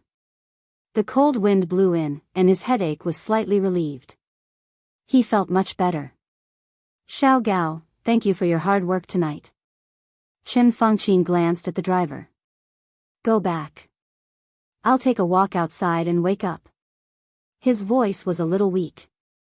The driver, old Gao, glanced at him worriedly. Chen Fengqing got out of the car and waved at old Gao again. He was very persistent. Old Gao nodded and didn't say anything. The red flag slowly moved away from Chen Fengqing. The boundless cold and the messy snow completely surrounded Chen Fengqing. In the winter morning of Yuzhou, it was very late. As the car left, there were only cold street lights and flying snow in front of Chen Fengqing. He stood in the faint light for a long time before he walked slowly on the snow, looking a little bleak and lonely. Chen Fengqing wandered aimlessly. Chen Fengqing chatted with Wu Jingmin for nearly a night and talked about a lot of things. He talked about the macroscopic general direction, the subtle regulation, and various fields of Zhongzhou state. Chen Fengqing told him everything he knew. The fields he thought about were the fields that Zhongzhou state needed to change at present. In other words, after he handed those things over to Wu Jingmin, some of them would soon come in handy. There were a few new policies that needed to be implemented urgently. However, the situation before the election was chaotic and Chen Fengqing was in an extremely passive situation, so he had no choice but to suppress it. Now that those things were handed over to Wu Jingmin, he believed that Wu Jingmin would be able to use them very soon. His position was basically set in stone, and there was not much competitive pressure. Naturally, no one would deliberately become enemies with him. There was no need to wait for the election.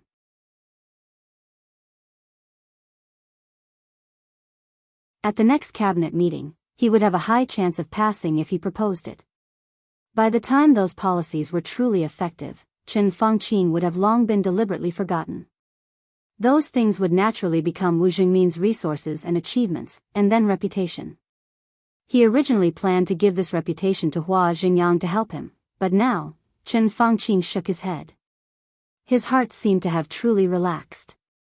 The cold wind whistled around him, and the speed at which his headache subsided was increasing. All the burdens had been completely removed overnight.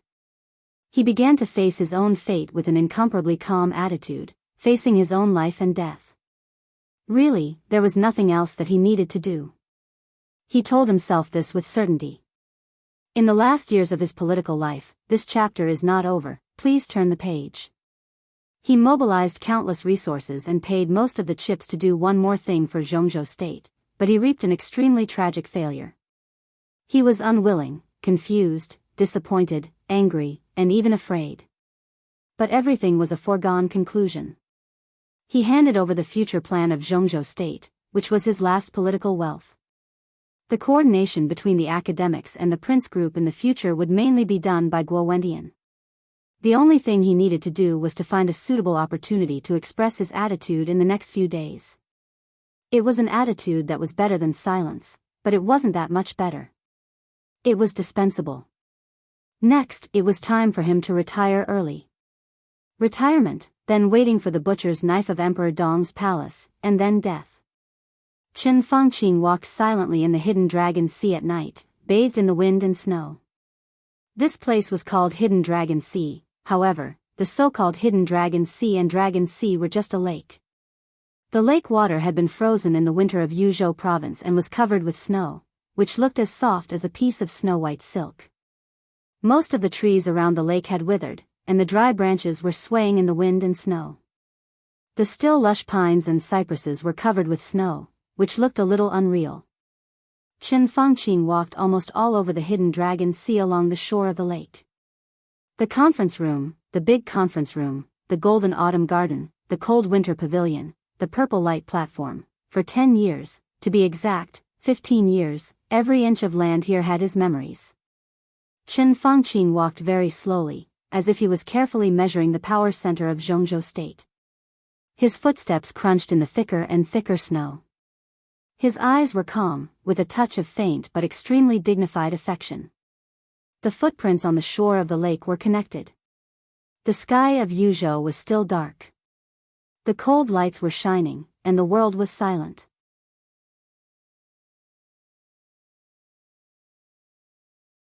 Chen Fangqing's figure walked into the small restaurant that was open 24 hours a day in the Hidden Dragon Sea.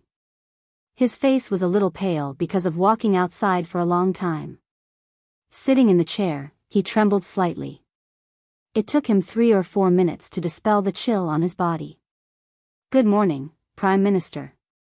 The young staff trotted over with real respect and said with a smile, "What would you like to eat?" "Still the same?" Chen Fangqing replied with a and said with a smile, "One more." "The Prime Minister is hungry. Please wait a moment."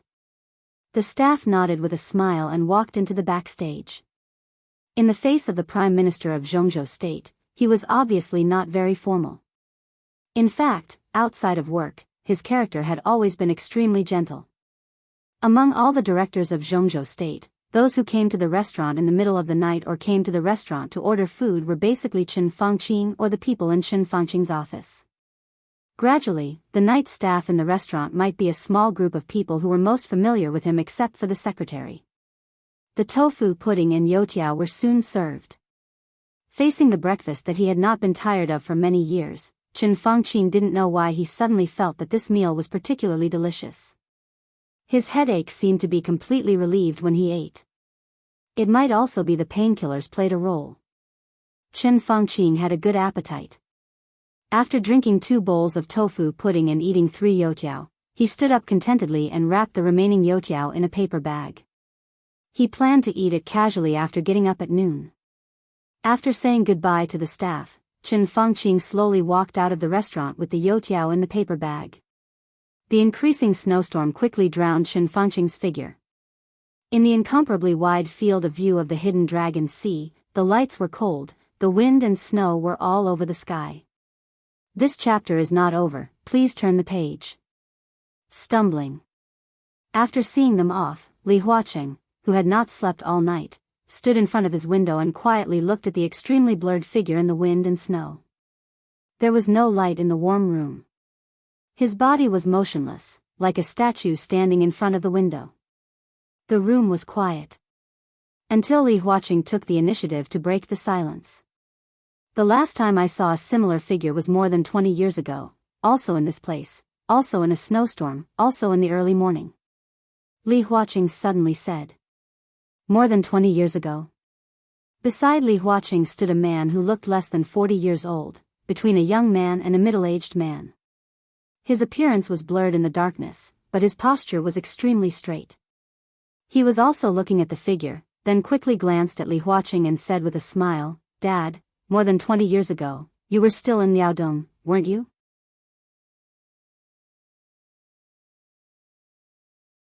Li Huaqing also smiled and looked at his son. His son was called Li Xiuqi.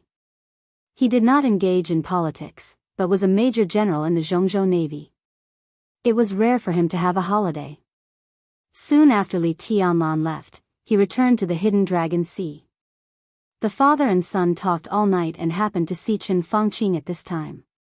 Maybe it's a coincidence. Li Huaqing whispered, "More than 20 years ago, I was the deputy governor of Liaodong. At that time, I had a meeting in Yuzhou. Prime Minister Chen was very interested in some of my views and asked me to stay in the Hidden Dragon Sea to talk all night. About this time, I saw the picture of Senior Li leaving the Hidden Dragon Sea in Qinhua Hall. I still remember that at that time, Chen bowed deeply to Senior Li's back, and then he told me that an era was over." Li Xiuqi was in a daze. He knew who the Chen Xiang his father was talking about was. Although the old man was from the Southeast Group, to a certain extent, Li Huaqing was indebted to him. Before Chen Xiang died, Li Huaqing would basically visit him on New Year's Eve, even after he became the president. And Senior Li, he was probably Li Honghe, the war god of Zhongzhou State more than 20 years ago. In the past 15 years, from the vice president to the president, I've seen a lot of people leave and seen a lot of people's backs. Some were lonely, some were reluctant, some were regretful, some were guilty, some were relaxed. Li Huaqing shook his head. But the thing that left the deepest impression on me was still old Li's back that year. The unprecedented failure that caught him off guard, the end of the road, the end of the road. He had some regrets, but he still had the freedom to let go of everything. There was an obvious light of memory in his eyes. That back, I want to call it wisdom. Li Huaqing laughed at himself and said, I thought I couldn't see it, but today, Chen Fengqing's back became more and more blurred in the wind and snow. I saw it again, Li Huaqing murmured to himself. Li Xiuqi hesitated and whispered, I heard that the Prime Minister had the opportunity to join the Southeast Group, and even seniorly met the Prime Minister in person. How can there be so many if? Li Huaqing shook his head slightly. He and Wu Jingmin didn't let Qinzhou down. It sounded like half a sentence. But it was the most complete sentence. Because there was no need to say the second half of the sentence. Chen Fengqing's back completely disappeared from sight. Li Huaqing looked at his watch, walked behind his desk, picked up the phone, and dialed Hua Xingyang's number. While waiting for the phone to be connected, he looked at the wind and snow sweeping the world outside the window again and whispered, It's all over. End of this chapter. You're tuning into the Romantic Tales YouTube channel. Don't forget to subscribe and join us on this journey to catch the most captivating stories.